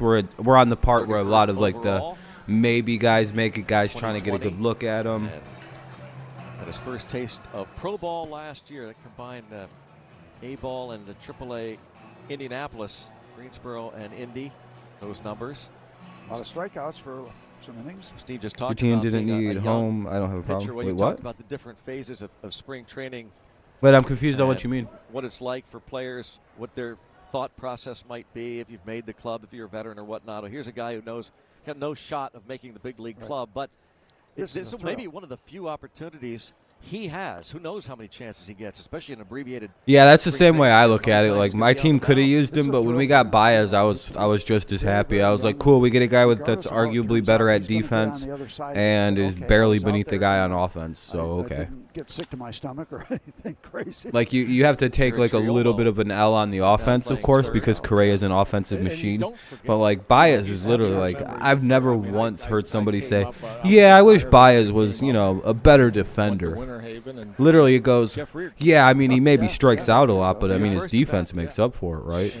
Yeah, it really does. Where had you played before in the minor league level? Like A-ball, I believe it was just my. Which is what more or so. I think the Tigers more so than like a hyper hitting, like a 300 hitter. Yeah, that's always nice to get, but like they really needed surefire defense. And we didn't we looked around the door. Oh, there's Maz, or there's Willie Stargell, or there's Roberto. We didn't dare talk. Plus, Baez is more of a culture fit with the Tigers than Correa is. It's just a thrill. It's just a thrill. You went out and you ran with him in the morning. Yeah, here I'm running laps with Vernon Law, or I'm trying to throw batting practice, and George Sisler, Hall of Famer, sitting in a I'll probably sit back down after the bottom of the 7th starts. Back of the batting cage, saying, "Throw me some sliders, kid. I'm just trying to get the ball in the cage. I'm 18 years old." Wow. And, so these Pirates announcers are just not very good. It's all part of the process, and hopefully this guy on the left here, he's not really talking. There's this guy. There's two guys in gray shirts and one in blue. There's a guy with darker hair in one of the gray shirts that are talking to him, and this guy in the other gray shirt is just standing there, like with a blank look, smiling. Like he's super fucking annoyed that this old guy's talking, interrupting their broadcast. And we've all railed against it for how many years in the National League. And right before they went to commercial last time, he like got snippy with the old guy. He's like, "Well, eventually we'll move on here and get back to the game." And the old guy was like, "I'm talking here." I like to be part of the action. I was hyper, and I wanted to be part of everything. But on the other side, the strategy of working down toward the bottom of the order to that number 9 spot and the number 8 spot. There's a reason the guy's in the 8 spot too. Part of your strategy of how you're. Yeah, I don't really see them doing too great when you're in a jam. They got some good talent there, but it's just like it's the same old sad story with the Pirates. Wow, they have a lot of good talent there. I wonder if they'll ever be able to use it. Oh, it looks like they got to sell everybody at the trade deadline. More offense. Maybe it'll create more offense. That's the purpose, but. The sad tale of the Pirates. By the way, thank you everyone for the likes. We're up at like 21, I believe, right now. So very, very kind. We hit the goal. Just kind of reiterating that. Thank you very much. Very kind. What are kind. these maniacs doing to our game? But I don't know. There's certain traditions that, and I won't rail against it because the world is different now. And the thing is, the overview that the Pirates are just a bad team right now. A few players. I'm still hooked on the game. Yeah, like they got Brian Reynolds, who's pretty good. Like they got Reynolds, who's good. Brian Hayes seems to be pretty good. They got a lot of like potential there, but like they can't do what they always do. They're a team that does this as often as the Reds. We talked about this earlier. The Reds are a team really bad about this. Athletics, Guardians, and I think the Pirates. They draft extremely well. They build teams extremely well. They have a great eye for, actual talent in baseball. But, like, they're so cheap fundamentally. Like, if they just kept their players and didn't get rid of everybody, they could build dynastic teams. Like the Marlins are another example. What kind of the Miami's outfield could be like what's that? Juan Carlos Stanton, Christian Yelich, and like another really really good outfielder. And that's Marcelo Ozuna. Like that could be their actual lineup, right? Like that could be and TJ Realmuto at catcher. Like what do they do? Well, how'd they ruin that? Think about how good Miami could actually be if they just didn't get rid the fuck of everybody. We were told and educated and developed to throw all fastballs, try and blow him away, thinking he was a little stale from batting practice. The Cubs rebuild went really quick, yeah. They did pretty good this offseason. Has changed because it should. For sure. It's one of those. The Tigers had to do a fundamental rebuild. Like their rebuild was a restructure of a franchise, basically. We threw a lot of fastballs to pinch hitters, thinking they had some, decent minor leaguers to fall back on, so they were able to quickly rebuild. We had, nothing. Different approaches for different decades, different eras. Well, now they can go into the cage and crank it. We have fuckers like Matthew Boyd sitting around and shit. They're ready for that. I'm ready. Oh boy. You get up there, you look for that fastball. Yep. Yeah, I would add some different. When he's one of your best prospects, that's probably not the greatest thing. But it evolves. Everything evolves. Everything evolves. Cameron Majinski. All right, we got 1 on, 1 out, or we got 2 on, 2 out. Paredes swings on a 3-0 pitch and popped it up, foul ball. Makes sense. Maybe a little nervous, maybe first time. Yeah, Boyd went to the Giants, yes sir. Missing in, hit a batter, missing with fastballs in. Tigers? I would say the Tigers are here right now. With the additions of Spencer Torkelson and Riley Green, who will probably make the team this year. I would say the Tigers are, with this year, they could be a playoff team with the wild card. If everything goes just right and they don't get hurt and everybody develops as they were last year. Most of them not. But I also, I could see them missing the playoffs just because, baseball's pretty good right now. Yeah. Plus, like, the Twins just kind of got stacked the fuck up again, so it kind of complicates things. Plus, you don't really, the Royals could be good. The Marlins could be still good. I'm not really sure what the Rays are going to look like right now. So, there's, it's tough. It's tough. In 2 years, though, the Tigers, I think, are 100% contender to win their division. It's kind of like that kind of series for me. Center fielder is now. It won't be this year, but it'll be next season when they're like, all right, here they're a team now. Chance to see some Pirate prospects. Too many good young players that have, like, they're all hitting so far. Like, almost all of them are coming up in recent picks anyway. Solid offseason next year, filling the remaining gaps. Enjoy the rest of his day. Certainly has to have those butterflies going. 2 on, 2 out here for Daz Cameron, who's already hit a home run in today's game. Should be a big part of the winning ways. The Tigers are very similar to what the Houston Astros were in 2015 or 16. They're creeping closer. Yeah. All we have to do is figure out a nice cheating system, and we're fucking good to go, baby. We got the coach for it. We got the players. I thought we were going to bring Correa, create a system, start cheating, and win us a World Series in a couple years. I was game. I was ready for the fucking glory. Reynolds wondering how many at-bats he's going to get, but he's a veteran, so that certainly helps. I thought it was all in place. Is the guys that are borderline trying it still could be, but are they going to get enough bats? Are they going to throw? Oh, that was a strike. And that's always been the big item. Now you've got to try to. Not one of the that. Remember, you used to say, well, "This guy needs 3 or 4 good outings or 1 good late outing." to make a difference whether they can make it or not. Well, AJ Hinch is one of the OGs of cheating, so I don't know. I guess is it Alex Cora or is it AJ Hinch? That's for you to decide who was the mastermind. It was probably Alex. Yeah, it was Alex Cora, right? We all kind of understand who was the brains of that whole initial operation. But we used to want to get stretched out to go 7 and 8 innings. Or it could have been AJ Hinch. I don't care. I just hope he does it in Detroit. I want a fucking World Series, dude. As much now because guys don't go that many. Abbreviated out. I know they aren't. They literally aren't the cheating type to the point where you can track their highs and lows as a franchise with major cheating scandals in the sport. It's so annoyingly clean. Hey, the Tigers tied up. Lopez scores. Daz Cameron drives in another run to make it a 3-3 game. Daz Cameron having himself an afternoon. Didn't have a hit in 3 years. Okay. Like the Tigers were garbage during the height of the steroid era until it was basically busted and heavily policed. To like, you know how 2005, 2006 was considered the end? Literally, the Tigers were bad until those years when they actually started cracking down on all the steroid users. And then they've been bad. They were good until the pine tar era of baseball started. All the pitchers are cheating like left and right. And all of a sudden last year they stopped. They start cracking down on it, and almost as soon as that happens, the Tigers start playing better baseball. And I'm like, dude, come on. It's not that way. Like, no Tigers pitchers are caught fucking with any velo drops like that. You know how sad that is to me that the Tigers are just so honest that they might actually suffer because of it? As someone who's pro cheating in sports, like...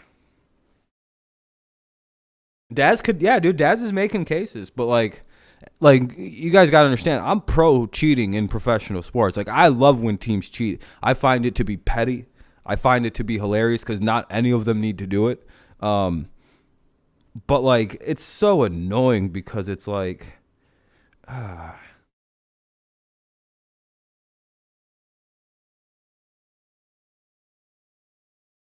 the Tigers just didn't want to pay him. Yeah, dude, I don't blame him. That's why you go get Javier Baez. Twins just gave the Twins gave him the amount of money he wanted for the years he wanted. Yeah, so basically he wanted what he got from the because he's getting what, 350 million or 335 or 350 or something like that per year from the or 35 million or 335 or something like that from the Twins annually. So, yeah, we weren't going to pay him that. What the fuck? That's a lot of money, dude. Should we have short-termed it, like, and done the Ryan Kreidler thing? Maybe.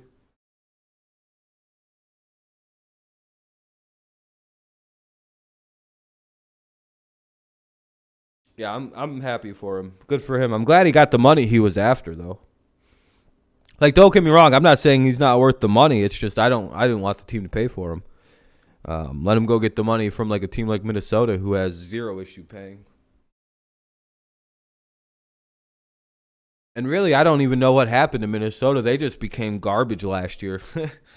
They went from like a good baseball team to like one of the worst and like for no reason. Like, no one really left. They just kind of became shitty last year. Yeah, exactly, Mark. Yeah, Miggy's a different story because Miggy's one of the greatest right-handed hitters to ever play baseball. Very easy to, we're paying for what we got in the future, like in the past. Plus, you got to, every team has one. Let's just say any team would do what we did with Miggy. Like, that wouldn't have been a question. It would have been like, how much do you want? We'll just pay you that much money.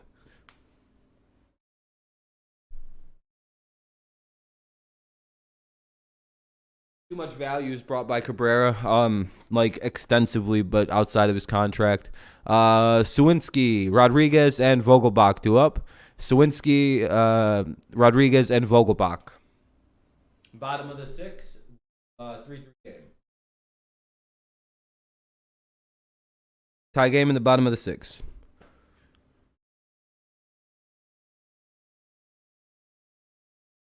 Miggy makes I think Miggy's a big reason why we can still sign free agents despite being kind of a questionable team. I think Baez probably decided Detroit over other teams, probably largely because of guys like Miguel Cabrera. I don't really need to say any other names. It's just that easy. He's a big deal to most baseball players, I would imagine, especially Latin baseball players or South American players. He's probably somewhat of a demigod to them. Because in all honesty, Miguel Cabrera, you could make the case that he's the greatest Latin baseball player that's ever existed. You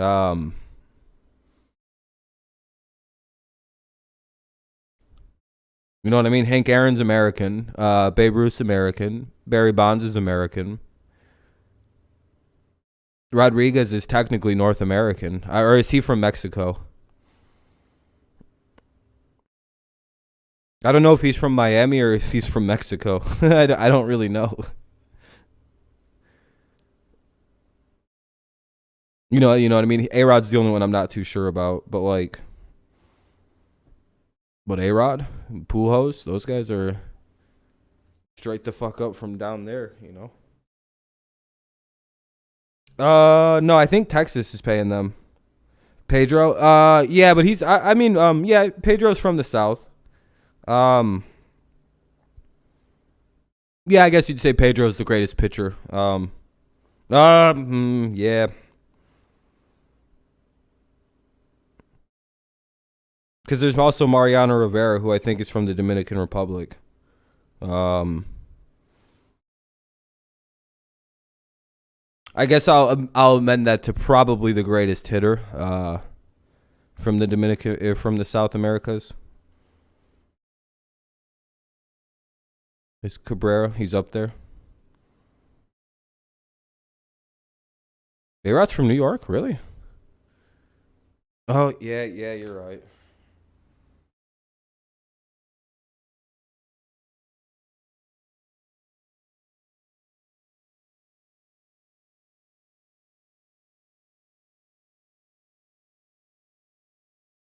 You're right. Yeah. But you know what I mean, though? Like, Cabrera is probably what a lot of these young hitters from South America really look up to. Yeah, I could see it too. Or Cabrera might just leave baseball and go be a family guy. But it's kind of hard to imagine, yeah. That'll be a foul ball. One away here in the inning already, and it's a full count.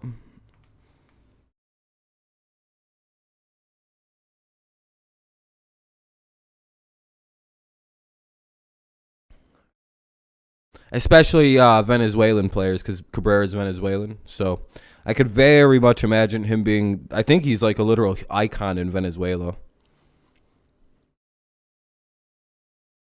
Because I know he is the all-time like hits leader from Venezuela, which if you actually know how many players come from Venezuela and the caliber of player that comes from that place, you'd be like, holy shit, he's the all-time hits leader from Venezuela. It's a bigger deal when you understand the caliber of player that pops out of Venezuela all the time.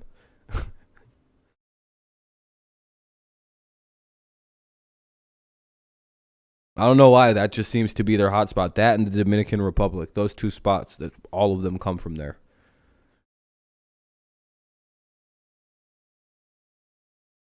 First ballot Hall of Famer. Oh, yeah. The only question with Miggy on the first ballot is if he's unanimous or if it's just, he's just a first ballot. Does he join Mariano Rivera as, I think, the only one to be a unanimous? Is there really an argument against him being unanimous? Maybe the fact that the end of his career average has been kind of bad. But, I also have to wonder, how does the MLB view the shift? How important are they going to hold that against him because of the shift? It's a couple of those things that make me, really question about how that's going to go.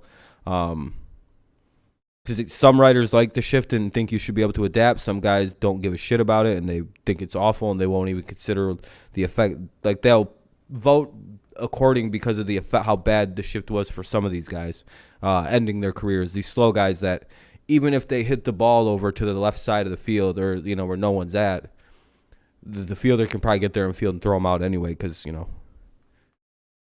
not fast. They're like 5-6 seconds to first base kind of fast, Not everybody could be Prince. Not everybody was as dumb as Prince Fielder was about running. I think so, Mark. It's really hard because him and Pujols are two guys that where it's like, well, what argument do you got against him? Because I also think Albert Pujols is one of those guys that are going to have that conversation, right? Because like there's been nothing but greatness in Albert Pujols' career without that's been unmarred by steroids. Hey, good play. What a play by this left fielder. I don't know who that was, but he made a great catch out there. Stole a base hit, got it to 2 outs in the inning. Runner has to stay at first base.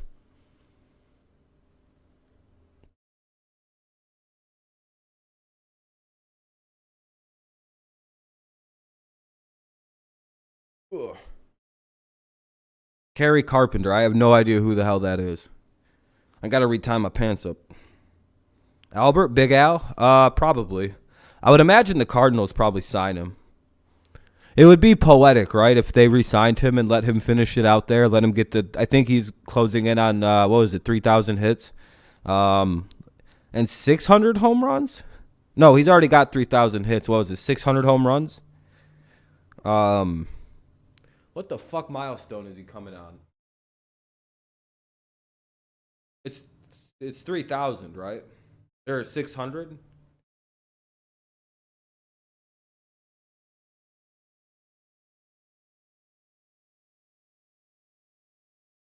He's like as close as Miggy is for whatever his thing is to like his major milestone. It's pretty nice. There are arguably two of the greatest right-handed hitters of all time. And it's really hard to figure out which one's better because it's a really, I don't want to sign Albert Pujols, Kenny. Why? So we can't play Miguel Cabrera? Because I'm not putting Albert Pujols anywhere on a baseball field. He is designated hitting. Yeah, it's either the Dodgers or the Cardinals sign him, and I'm guessing it's the Cardinals. For the days that Yadier Molina wants to try catching still. Because if you're the Cardinals and you have a sensible backup as a catcher, you go talk to Yadier Molina and you go, Yadi, listen, we want you to have a full productive 140 game season. Will you hit? Yeah, Kenny, we kind of don't need Big Al. Maybe a few years ago, sure, but right now, probably not needed.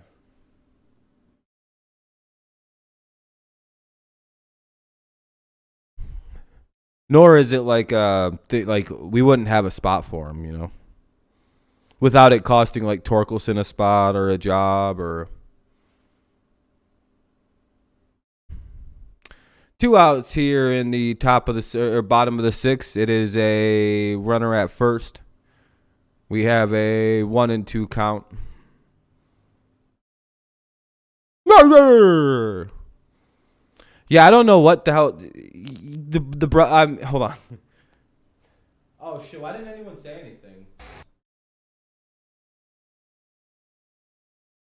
I'll unmute it on the next come around. I didn't realize it was muted. You guys gotta say if the audio is muted or not. Sometimes I don't notice. My bad. But yeah, that was a home. Or it was it was good. It's 3-3 still. We'll head to the top of the 7th here. Top of the 7th coming up. But yeah, Chris Bryant to the Rockies is a pretty weird one, I would have to say.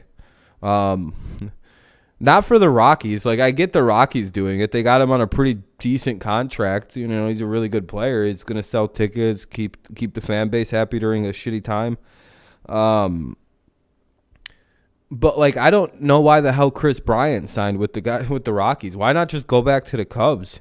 Was the move done to hurt the Cubs? I don't understand. I think other teams were better teams were offering more money and shit. Does he just want to live in Colorado and play for a worse team and get paid less money? I don't get the move. It seems a very stupid move where he's gonna wind up getting traded in a few weeks, in a few months. It's just well, dude, you're trade bait. Can we trade you already? We don't really get it, but okay. Like, I get it for the Rockies. Like, are you going to turn down a player? Like, you put in an offer for the guy, like Chris Bryant. Then he calls you back and says, hey, I'll take it. Chris Bryant's out here making moves like we all do in MLB The Show. Like, when we get bored of Story, I think the Yankees or somebody, or the Cleveland or somebody. Like when we get bored of playing on a good team, so we're all right, I'm gonna take my free agent talents to the worst team in the league. And you wind up playing with like the fucking Diamondbacks and you win 3 World Series and you go to another new bad team. Then you go to another new bad team. Why Story over Javi? Javier's a better player. No, wait, I don't know. Doesn't Javier have like an 18 WAR? I know he's one of the top 5 shortstops in terms of WAR in all of baseball. So, I mean, like, that's really good, dude. Like an 18 WAR or something like that. He's hard to argue against, man. All right, game's back on. 22-year-old Pirate prospect. Robson, Grossman, and De La Rosa. Robson, Grossman, De La Rosa here in the top of the 7th, tie game. 2.20 ERA, 66 strikeouts. Oh, I know he strikes out a lot, but I mean defensively he's great. And we needed something to replace whatever the fuck we had going on in the middle of our infield for a while there.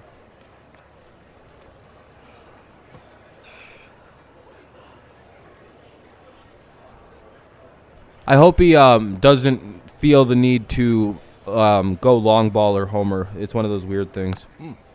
Nice Robson from Windsor. Hey, there you go. He's a countryman. Ball, 81.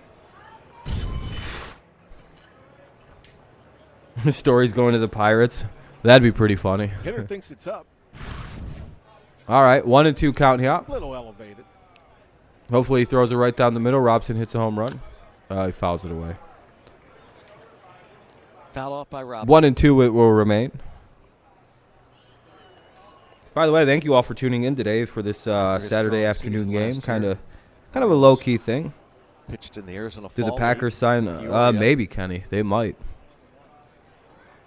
Just 15 and a third. Packers are kind of poverty right now. Maybe they should trade Jordan Love for more picks. And then you know what they should do, Kenny? 21 or 22? Draft another quarterback in the first round. 22, I believe. When they could have drafted, like DK Metcalf or something. Or Van Jefferson. Fastball. No, not Van Jefferson. Justin Jefferson. Looked like. I remember that. Yeah, I think that'd be a good strategy, don't you?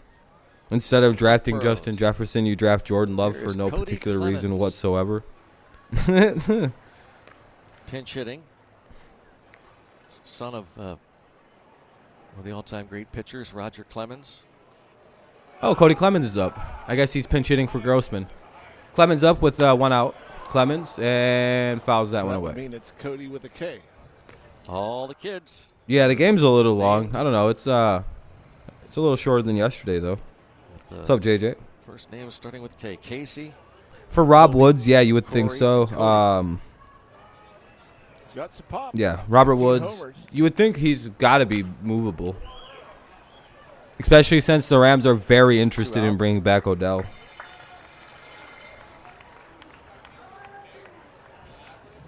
Clemens is retired. Lions are doing it. Dude, I don't know, Mark. I think you're the only one freaking out about them kind of just securing having a couple quarterbacks on the roster for dirt cheap.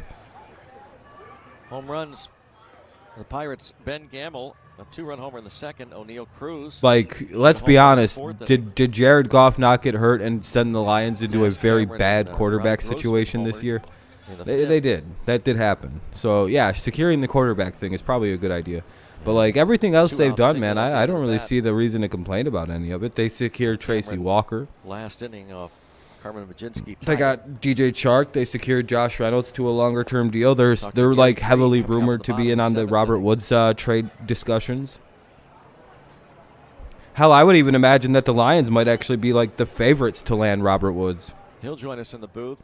He's going to be the bench coach this year, AAA. I like what your Dolphins are doing. Oh, you're a Dolphins fan. Boy, oh, boy. A lot of years working with the Pirates minor league infielders. This just makes it real awkward there. I thought I had a new subscriber, but now I know. Ain't no fucking way you're sticking around here. Alderdice high school grad.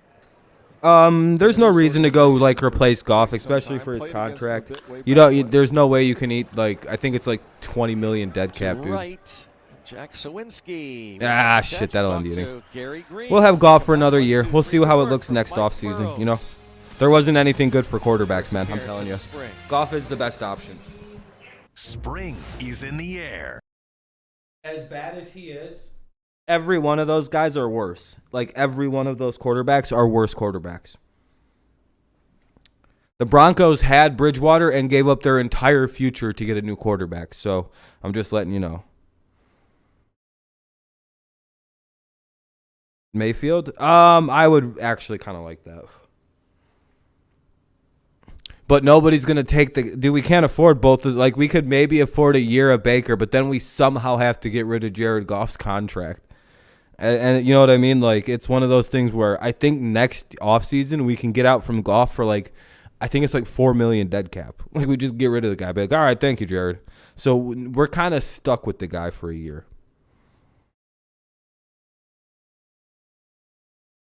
Yeah, and he always changes it, by the way. It'll be like JJ, the Roblox king, gobbling on fat ones and rooting for 20 different teams and calling the Cubs the clubs, Sasha Banks in WWE.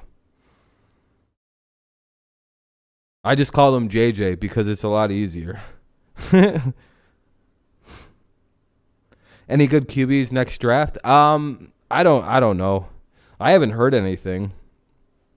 I feel like we're going into a bad state of quarterbacking right now.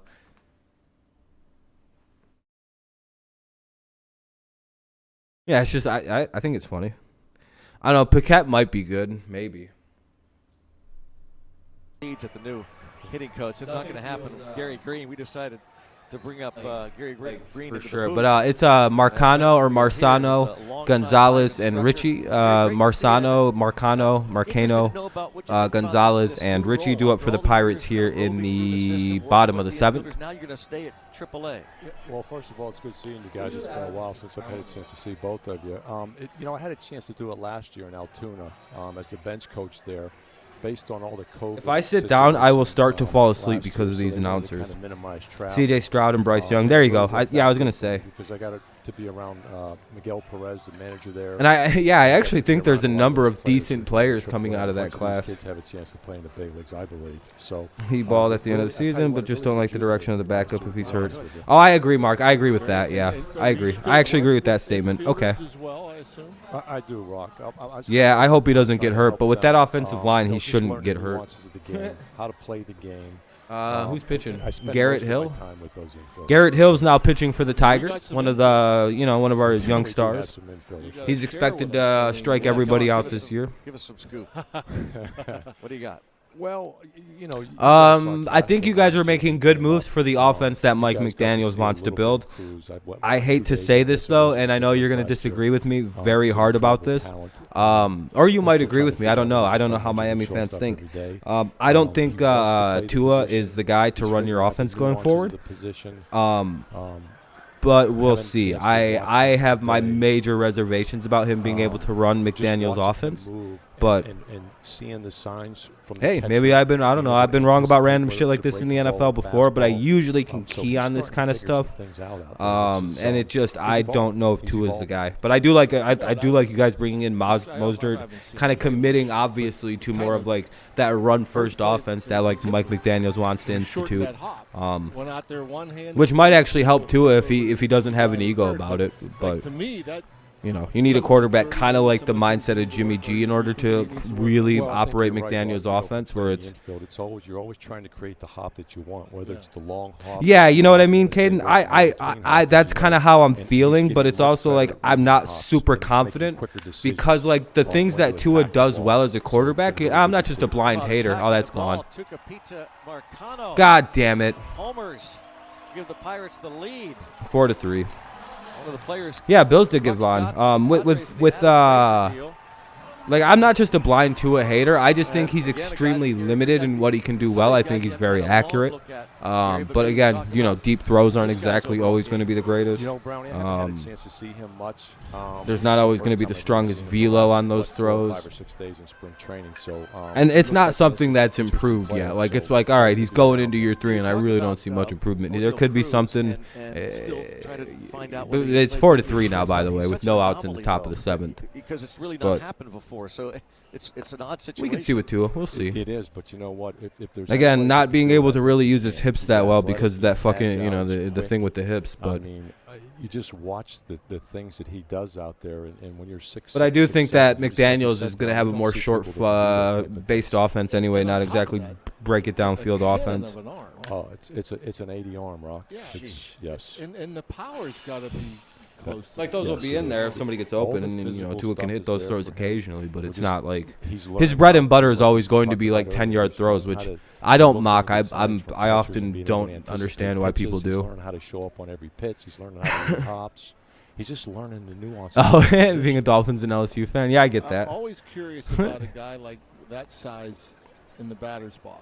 Matt Shepard, so boring too on the calls. Matt Shepard isn't as bad as these guys, at least. You got to admit, every hitter has their this is fucking awful. But, you know, with all the long levers, and you know, is that something I'm guessing he has some, like everybody else, has some issues with? Well, you're right. Matt Shepard is bad. Yeah, I'm not trying to, you know, but like he gets a lot of unnecessary. Oh, that's a strikeout. Good pitch. One away here in the bottom of the 7th, but it is 4-3 Pirates. Bats.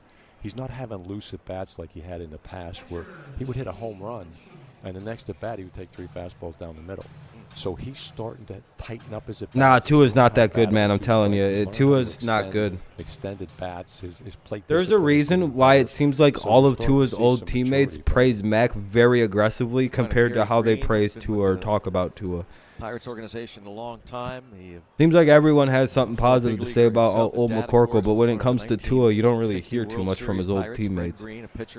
Jamie Ritchie at the plate now. They all seem to like him. It's not like they think he's terrible, but it's just like they seem to overtly praise Mac, you know. And the home run by Tucapita Marcano. I don't know. Goff and Tua might be very similar. We've talked to so many people. Yeah, see, isn't that weird, Caden? That Texans fans think they gave up nothing they gave up nothing to, or they got nothing back. It's like, what are you idiots down in Houston talking about? You fuckers got the second greatest trade in NFL history in terms of total value. There's only been one other time 3 first-round picks have been exchanged for a player. One solo player. I think it's literally Herschel Walker and now Deshaun Watson. Those are your 2 examples of that kind of capital coming back. Especially from a position player standpoint, I mean, we have a lot of outfielders. Literally 3. The Texans got 3 first round. How are they complaining? And a 4th-round pick? Huh? Or a 3rd-round pick? Those guys. But it sounds like you can do so much with that. If Houston wanted to, they could move those 2 picks, 2 of those picks, into this year's draft somehow, and get somebody's first-round pick for one of them, and like a 2nd-round pick for another. Like they could just rob people. Like if they, like the Cowboys built a dynasty off 3 first-round picks. And he could probably play shortstop as well. He's very impressive. Yes. You know, with Key Bryan. And I said this without George Baja, Johnny Kane. I couldn't watch basketball. It gets to me a little bit. Once the Pistons are good, I'll be able to watch them. I'm a fair-weather Pistons fan. Could too. And now you have Triolo, who again, but Key Bryan Hayes. Seriously, I mean. Yeah, the Browns gave up a lot to get him, like that, and then they signed him to the biggest contract in NFL history. Dude, that's a massive loss. Like the Texans should be like highlight reel plays. All right, we did pretty good. We got 3 firsts. We got I mean, the team is probably ecstatic. They're like, we got 3 fucking first-round picks for that guy. High school and saw him at 17 or 18 years old. His Ariel should be walking around like this for about a week in that organization. Doing that stuff back then. Yeah, I mean, it was remarkable. Just a remarkable. I told you we'd still be able to trade that fucking dude who has 22 civil cases pending, who could be suspended for a whole season if he loses those cases. Like, if they can prove some wild shit in those 22 civil cases, man, this man might just not be able to play football anymore, and there's nothing the Browns can do. That trade's official. They didn't even put like a suicide kickback trade clause. Did he manage? Because the NFL's already announced, no, the investigation will not impact this trade at all. It's done. Did you know you managed You groomed 2 of these guys. Wow.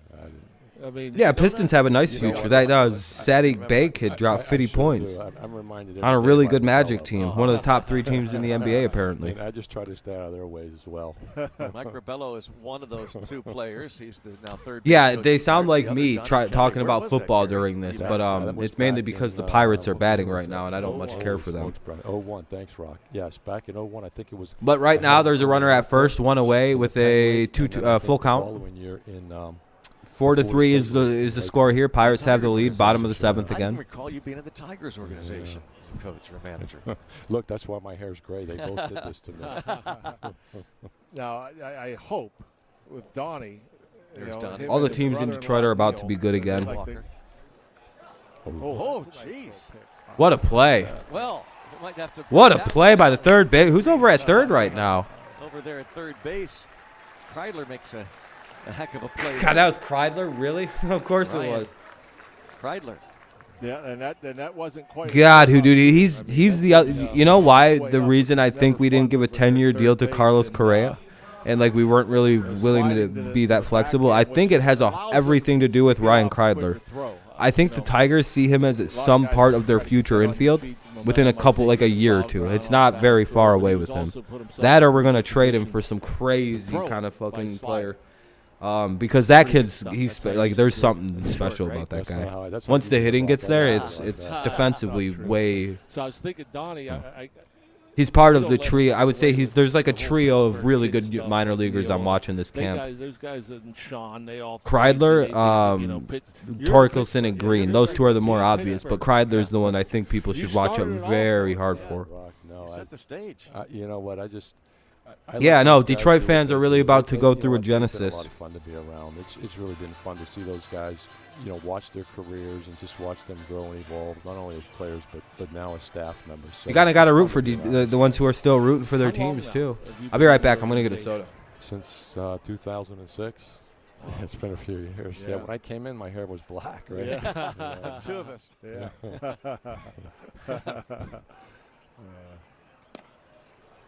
Here's Matt Frazier, another one of these prospects. Keep talking about it, but this is what's fun to watch.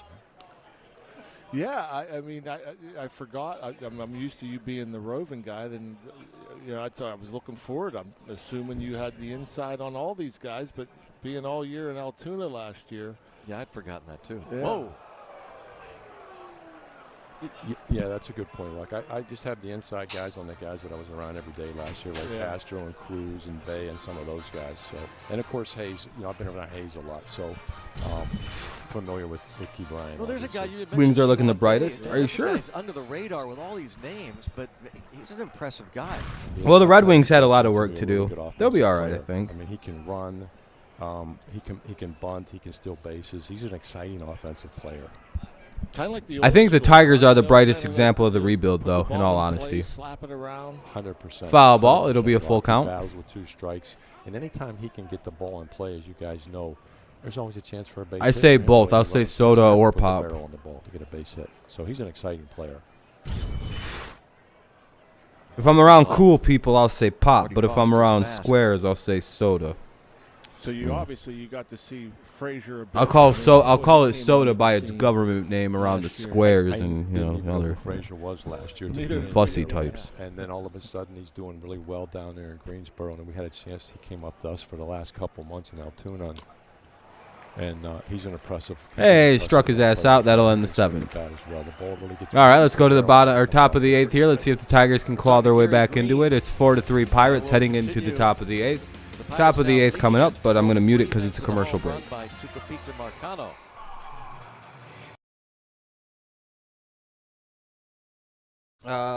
It'll be Short, Lopez, and Lester. Short, Lopez, and Lester due up here in the top of the 8th.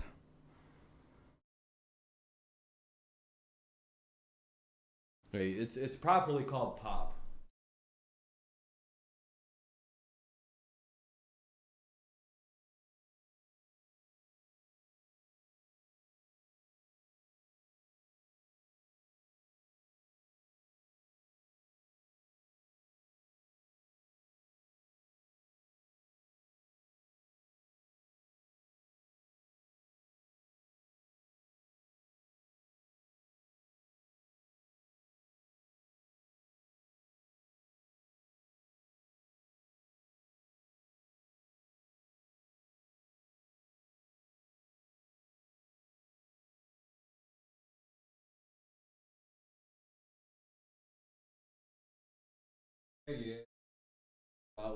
Watson needed.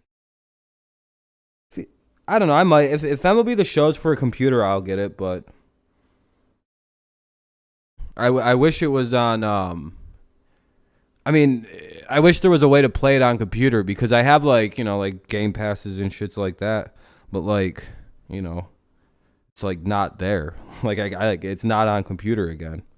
What's up, Raincoat? Welcome back. So it's kind of difficult, I wish I could play it, but I don't really want to. I don't really like playing on my PlayStation like that. I'm not a big fan of it. It gets really warm. It fucking gets loud once it starts playing games. It kind of loads slow. It's like, I hate PlayStation 4. Xbox isn't better, so. But my computer is nice and dominant. So.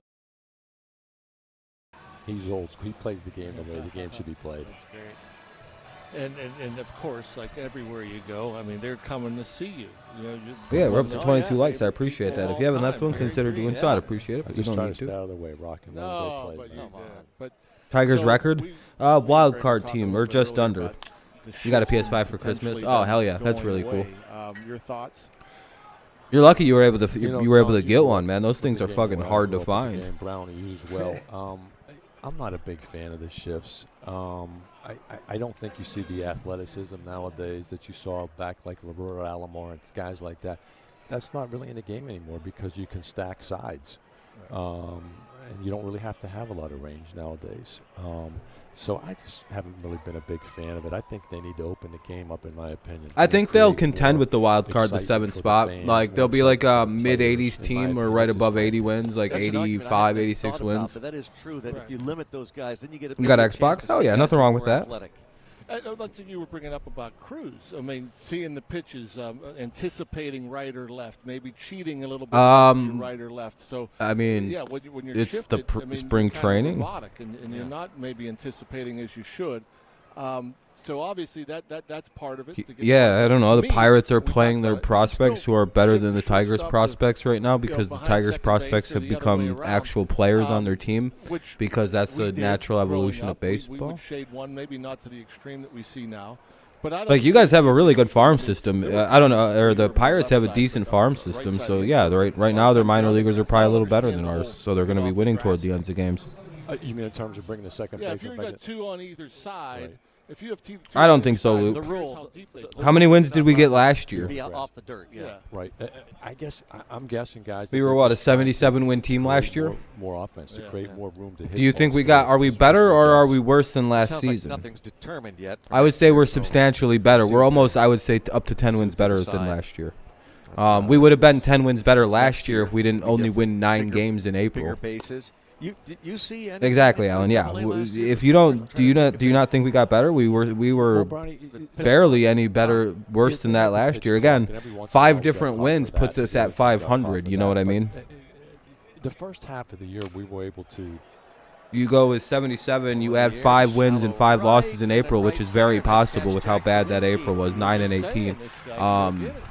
77 plus 2 is 82, and then the other way would be 82.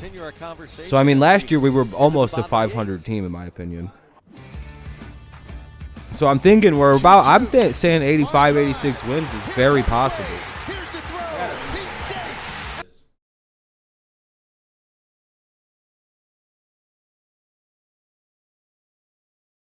Yeah, Grayson Griner, he's on a new team now. You're a Braves fan, Rocky? Oh, hell yeah. Yeah, the Tigers are there. As long as nothing goes too wrong and there isn't, like, major regression and nobody gets, like, we don't get a bunch of injuries, this team should improve. This should be a better baseball team on every level. We got better pitching. Our players are getting older. Our players developed really well last year, the guys who are actually going to be good.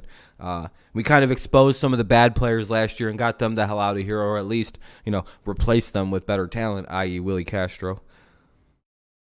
We got Barnhart, 80 to 85. 90 is the upper side. I would say 90 is one of those things where if it does happen, we are a very good baseball team. Griner D-backs, yeah.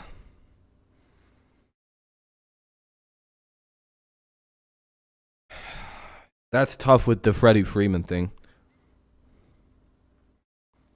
He just wanted the bag, though. He wanted money, money, money. Well, I think he's actually from Los Angeles, though, to be fair. I think he's from the California, or like he's from just outside of L.A., so I think he's going home, essentially. Bottom of the eighth coming up, though. Once the game's back, I'll unmute it. Are we going to miss Jacoby Jones? I mean, I'll miss him in spirit, you know. I'll miss the idea of Jacoby Jones. Will I miss him not being able to hit at the single A level? Probably not. He's really fast, though. I mean, Jesus, he's fast. He should go try out for the NFL, maybe. I don't know. He went to the Chiefs? Yeah, or the Royals? Yeah, I don't know about all that.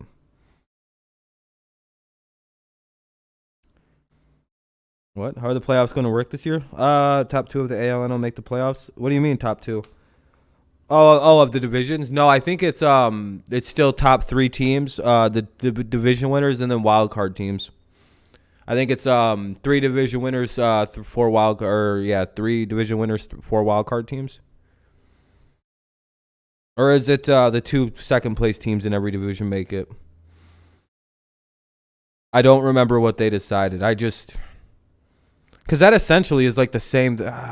What did they decide to do? Oh, my God. I know baseball does a bunch of goof. They're the only ones with a weird format like that. You're right.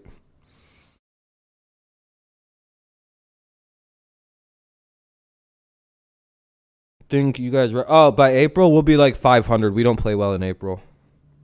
3 division team winners and 3 wild cards. I thought it was 7 wild cards. It might be 6, though. Yeah.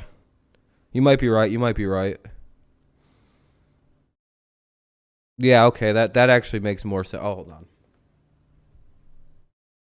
Fundamentals of the game, and we're really getting back into that stuff. That makes a lot more sense than the way I was thinking. I don't know why it'd be 7. That's the NFL. There's 4 divisions. Top of the inning. I think it just goes to the 3 teams with the 3 best records who don't win divisions. I don't think they specified it. Just if you have the best record, and you didn't win your division, you'll get one. And if all 3 of them come from one division, so be it. Well, I'm not saying we as in Pirates at baseball. You're Braves. More likely to see you guys could be an 100-game winner this year. It's hard to determine. Defensively, can't run a lick, and he's going to either hit anywhere from I think 95 to 105 wins. Probably. You've obviously seen it back when you played and easily, right? Played fundamentally sound baseball. I don't really see the Braves having too much of a bad year unless something drastically happens. I know you can have some of that on your team. I don't necessarily see it. You still got to win ball games by not a bad year anyway, not by any stretch. I agree with you, John. Totally. Good start, slow. You guys kind of started really bad last year, and then kind of exploded onto it. Last year with guys. Orioles, the Baltimore Orioles. I don't know if it was 75 wins, 70 wins. So we had to sit down with the guys and listen. Who the Tigers do? Yeah, we do. We got the best bullpen. We have to. If it's 7, 8, 9, 10 pitches, we're good. We can. That A's guy, right? Chapman or Olsen. We're able to get people out of the game. Who is the guy they picked up from the A's? That can hit really good. He hits like 250, but he also belts home runs. Runners at third base yeah, Olsen. That's who. We got to get the ball in play. We have to get the ball in play. We're trying to get it back to the way. They got some pop. I don't know. So I mean, Marcell Ozuna can actually hit too, right? Because we know he can hit. He can hit women very aggressively and very powerfully. But can he hit a baseball like that? I think he can. If I remember right, he could smack the shit out of a baseball. Get on top of the ball the other way, like most guys had to do. Scared tiny women and baseballs are things that Marcell Ozuna hit very well. To be able to put that. Yeah, I keep forgetting Chapman went to the Braves or Jays. With guys coming in that were more power type guys in high school and college. And that's a great question, John. The only thing I really know about pitching is it was hard to hit. Yeah. I don't know why I keep calling Matt Olson Matt Chapman, and I really don't. I don't know why I keep doing that. look, we understand guys are going to strike out. The stuff is really good today. The velocity is really high today. Guess they're just both named Matt, so I'm mixing up their last names. Let's extend. They probably look the exact same in body size, like the way they look too, and it's just really hard to tell them apart. You have to concede a little bit, right? You have to concede a little bit to try and pretty close. Fight some pitches off and extend at bats and get pitch counts. All right, here we go. Pitchers and get them out of the game. Bottom of the 8th. This has been a really long at bat. It's like 13 pitches right here. Before me and Greg, and I'm just waiting. Couple years. That's a long time. On a week, you're rewarded with an 8-figure. What's up, Bad Boy? Okay, and it doesn't matter if you have 150 strikeouts. Okay, you're rewarded with 20 home runs, 25 home runs, which is 1 a week essentially. So a guy like Adam Frazier, who's a really good player, that he has some occasional pop, but you're not going to see him get rewarded with an 8-figure salary, even though he's a better ball player than most because he can play defense, he can run bases, he's a tough out, he'll drive and runs. And so for me, in these shifts, obviously, I mean, he could take an advantage of something like that. But, yeah, you're a 1 homer a week guy, and you're getting rewarded, whereas if you're a good guy that can beat the shift and you can steal a base and you can score from second or score from first on a double, you're not getting rewarded. So in my mind, it's like until we start changing how we pay them, are we going to change them how to hit or change the way they hit? That's another great point. I mean, you have to have if you have to have guys like Frazier. Frazier's a baseball player. Yeah. You just described that. He's a baseball player. He's going to help you win. He's going to help you win games. He does all the little things to help you win games. He extends at bats. He hits the ball the other way when he needs to. He steals bases. He runs the bases good. And we're trying to get back. No, I think the Tigers are a couple years from being a serious division contender. But I think they are a team you need to pay very close attention to regarding the wild card. You see teams extending it. Yeah, the A's definitely need new ownership. 100%. They might strike out, but they're driving pitch counts up because the at bats are longer. There's 8, 9. 10 if the Tigers didn't win like 8 games last April and they win like 14 or 15 games. They like borderline almost make the playoffs just off that because like I think they finished from like March or like mid-May on they were like one of the top 5 teams in all of the American League. So if they start better, they maybe even slip in or sneak into the playoffs last year. So I don't know. I don't know how far away they are, but could they contend this year? I don't think they're like serious contenders, but they're a team that like if they get hot at the right time and they get hot. X, Y, or Z. Oh, that's gone. Oh, shit, that was really gone. 2-run homer. Talk about the year he had with the Pirates last year after being acquired in that 3-team deal involving the Padres. The A's were, I think the A's won like 90 games last year. Tools, the power, can run well. Harry Green, what do you think of Andy Rodriguez? Brownie, I've seen him for the last couple of weeks and really like the kid. I mean, he brings a lot of energy to the clubhouse every day. And yeah, Rocky, same. He loves the game. He likes to go. I'm trying to stay focused, and I'm trying to just build up the stamina to stream the whole baseball games again. MVP down here in Florida last year, A-ball, and I said this to Greg earlier. Am I correct that this isn't a home run park in the summer, is it? I don't think it is, John. I don't think it is. I mean, he had 15 and 98 games. It's a pretty good pop for a guy listed at 170. He's got some good, just watching him. You're right. We're just watching him take batting practices. There's some timing and rhythm there. He understands timing and rhythm. Is that gone too? Oh, I thought that was a replay. And good. I was like, damn, they just went back to back. But everybody says real good athlete. Yeah, he's playing first base today. Yeah. 2-1 now. First base. He's caught last year. He's playing. He moves around good. He's got good feet over there. He's got good hands. Andy Rodriguez. Homers to give the Pirates the 6-3 lead. Now Henry Davis. That could be the first out of the inning. Good play on defense. Here in the bottom of the 8th inning, we can't thank Gary Green. And so basically, if the Tigers can't muster up 3 to 4 runs, this is basically the Pirates' last at bat here. I know you have a lot of fun there. Guys, it's always good seeing you guys and catching up. It's been a while. Thanks for having me. Yeah, we'll have to get dinner before I head out of here. I mean, Rock, it's always good seeing you. You're getting a little gray, too, Rock. About this time yesterday, the Deshaun Watson news broke. Someone came into the stream and was like, hey, Deshaun Watson was traded to the Browns. And it was, I was like, that was a troll. Bat Boy, I don't really call this our bullpen. I gotta make a commitment here on the air. I don't think this guy's making the team. I think that was it. I'm not sure. We'll he wears number 85 or something like that. Thanks to Gary Green for being with us here. Baez, Rodriguez, Tucker. Yeah, exactly. And they added in Michael Pineda, Andrew Chafin recently. Yeah, they added some pieces. And a 3-0 count on Njigba. This is his second at bat. He struck out his first time up this inning. Plus there'll be Jack Sawinski, then Andy Rodriguez homered. Henry Davis bounces out, and I wouldn't worry too much there, Bat Boy. And there's one for the Padres and Cubs, or who are they playing? Canaan Smith and Njigba. And here is the man who homered to lead off. You guys should be able to the win. 7th inning. Chukapita Marcano. And by the way, that was pretty impressive. Now, we could sit here and say we got a little bit of a breeze or wind, but I'll be honest, not many of these guys I'm watching. Oppo, and they got out of here in a hurry. Yep. And to me, a no-doubter the other way. And anytime you see that. Runner goes. Yeah, we would be messing the Pirates up right now. It probably wouldn't be close. For Smith and Njigba. Veteran Ryan Lavarnway is behind the plate catching. Yeah, anytime I see somebody go oppo, as we'll see the jump here. Pretty good jump, peeks in, head first slide, loses the helmet.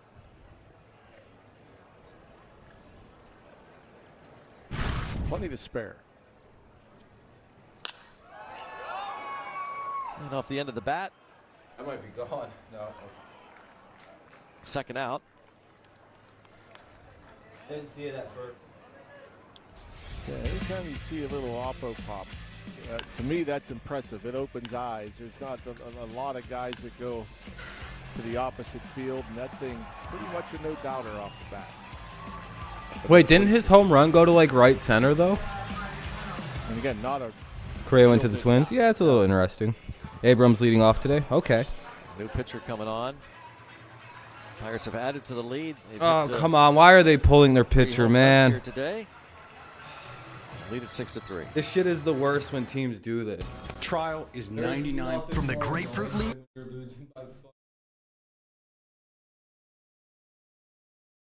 Well, this game just got extended by 5 minutes because the Tigers made a 2-out pitching change. One of the most useless things teams do is the 2-out pitching change. Don't really know why people do that, but hey, you know, it is what it is.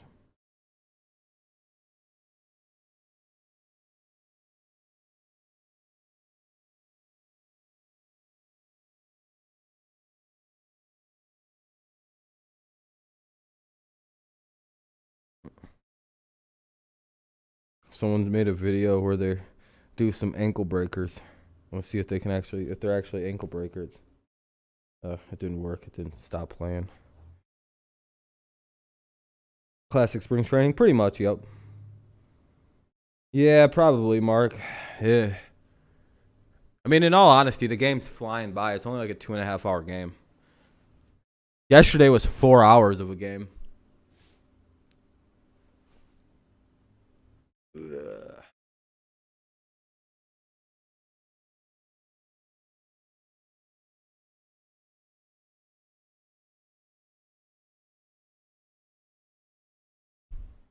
All right.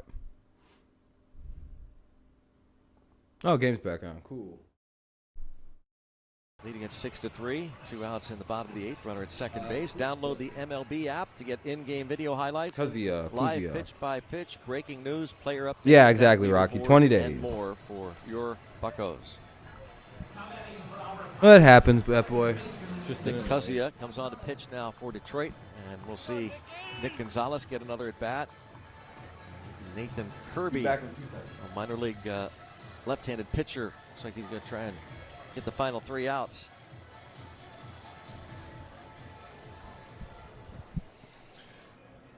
Yeah, another guy to get excited about. Nick Gonzalez.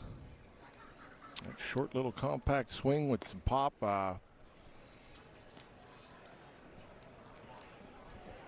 It'll be interesting to see how many at-bats these guys get with the shortened camp. Obviously, they got to get ready for their season. That's right. Too. Yeah. Minor league season. going to start before the big leagues in a number of cases. Yeah, kind of close. All right, time to get back. It would have been interesting if it lasted another week. What would they have done? Happened? Boy. I'm guessing Minnesota just gave him everything he wanted. Down here, I think I saw the Braden and Marauders start on the road. Like everybody else seemed to be like trying to negotiate against him or trying to lower the money, not give him the opt-outs, and seems like Minnesota gave him everything he wanted. You know, I guess that's my only guess, and it's like I guess I can go play here for a few years. Not a big deal. And that'll end the inning. Head to the ninth inning with a 6-3 lead. Another home run. Andy Rodriguez goes deep.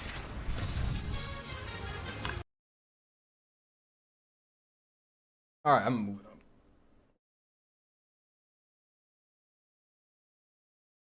on. Carlos Correa's mid. Yeah.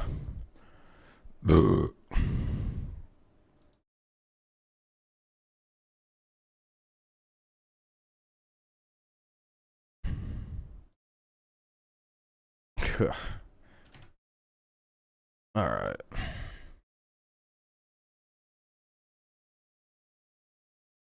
I don't know if I actually pressed the button on that one. Damn it. I gotta check something real fast.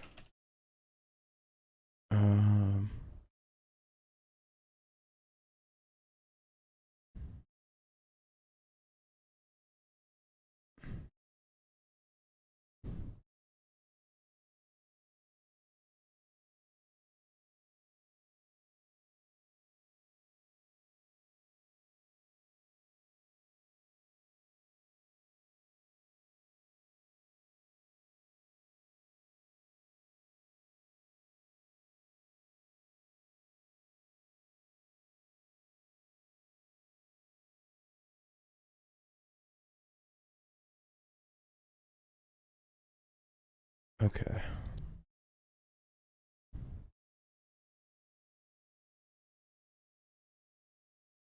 All right, cool. I just had to check on an assignment I have to do tomorrow.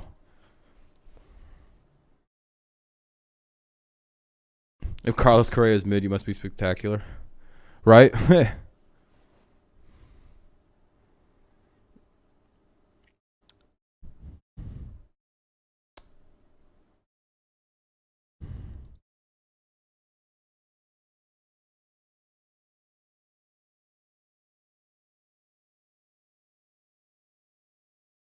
All right. I'll be able to unmute this in just a second. Jays, and we're back on AT&T Sports. All right.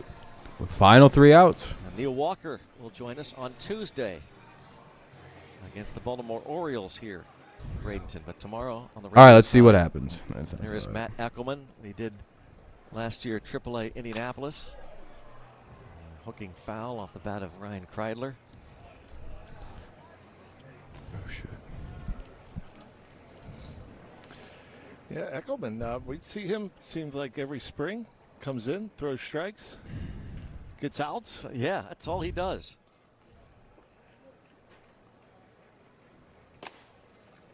He had 23 saves a couple years ago at Altoona. Matt Eckelman.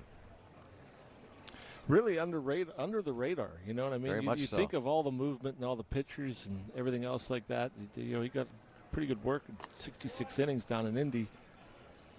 Maybe this will be the year we get to see him.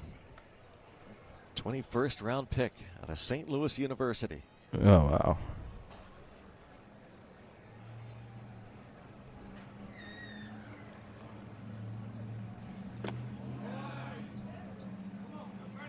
Two and two. Looking for 3 more outs is Matt Eckelman. Mitch Keller started, in case you didn't catch the start of the ball game. He looked all right. Looked good. Any munchies? But like to eat today? I got like shit in the kitchen. Not like anything too crazy. Second inning off the bat of Daz Cameron, and for precautionary reasons, the Pirates pulled him from the game. Left thigh bruise, so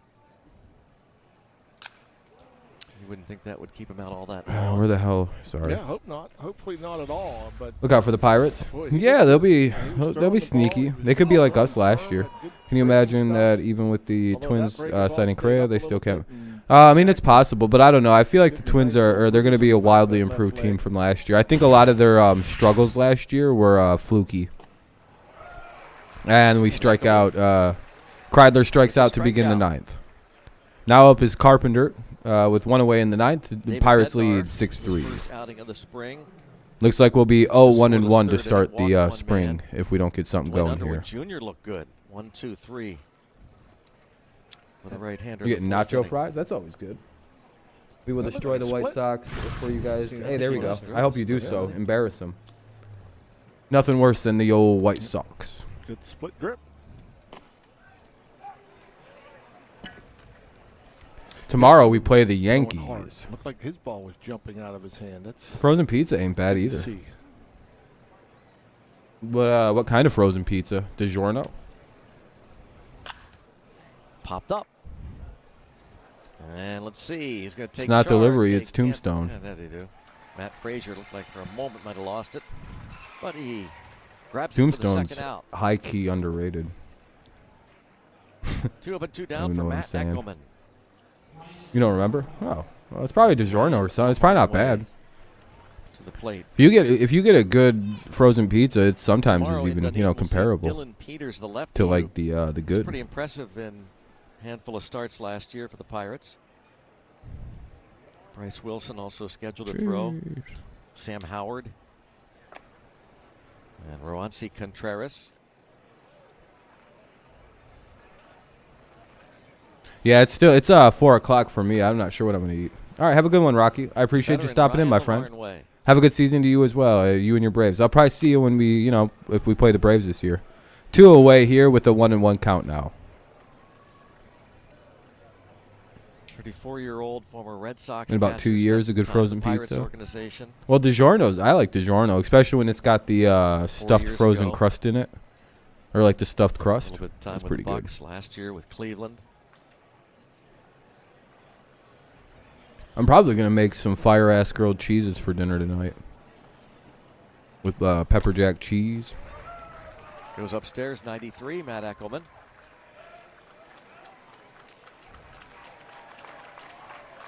As always, never looks like he's messing. All right, 1 and 2 here. Tucupita Marcano homered. Ben Gamble homered in the second inning. O'Neal Cruz went deep. There's a ground ball to the Pirates. And he grounds it to the third baseman, and that'll end the game. The Pirates win 6-3. Damn. Well, that's all right. It's spring training, so it's not that big a deal. Well, that was certainly a boring game. That kind of was it went by very quickly because, obviously we're done in about 2 hours, 40 minutes. So that was pretty good. Sucks that we lost, but again, it's not that big a deal. It's spring training. It's mainly like minor leaguers playing minor leaguers. So GG's to the Pirates fans out there.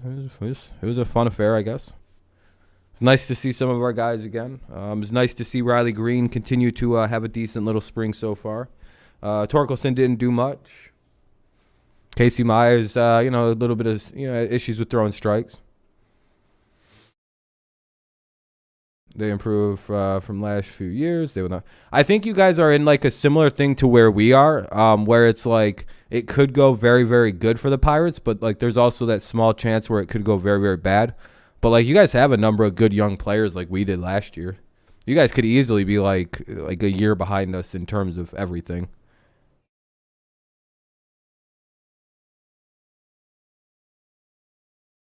I hope you guys aren't that far off. It'd be nice to see some fresh teams being good in baseball. Like with the Padres, it's kind of nice to see, something different other than, the Dodgers or the Giants always being the only good teams out there.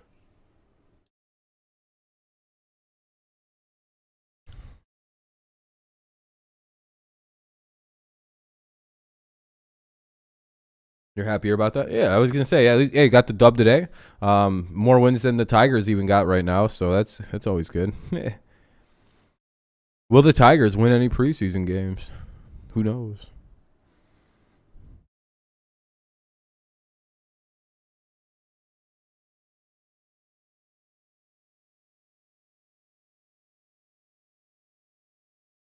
But overall, pretty good game, I guess. It's so weird when like half the team only plays like a small portion of the game. But again, thank you all for all the likes that you left. We got about 22 of those, so I appreciate that. Very, very kind. It could, but we have next to no vets anymore. That's probably going to bite us. Yeah, that could wind up hurting. But I mean, it's not necessarily the worst thing. We only had like 2 last year, 3.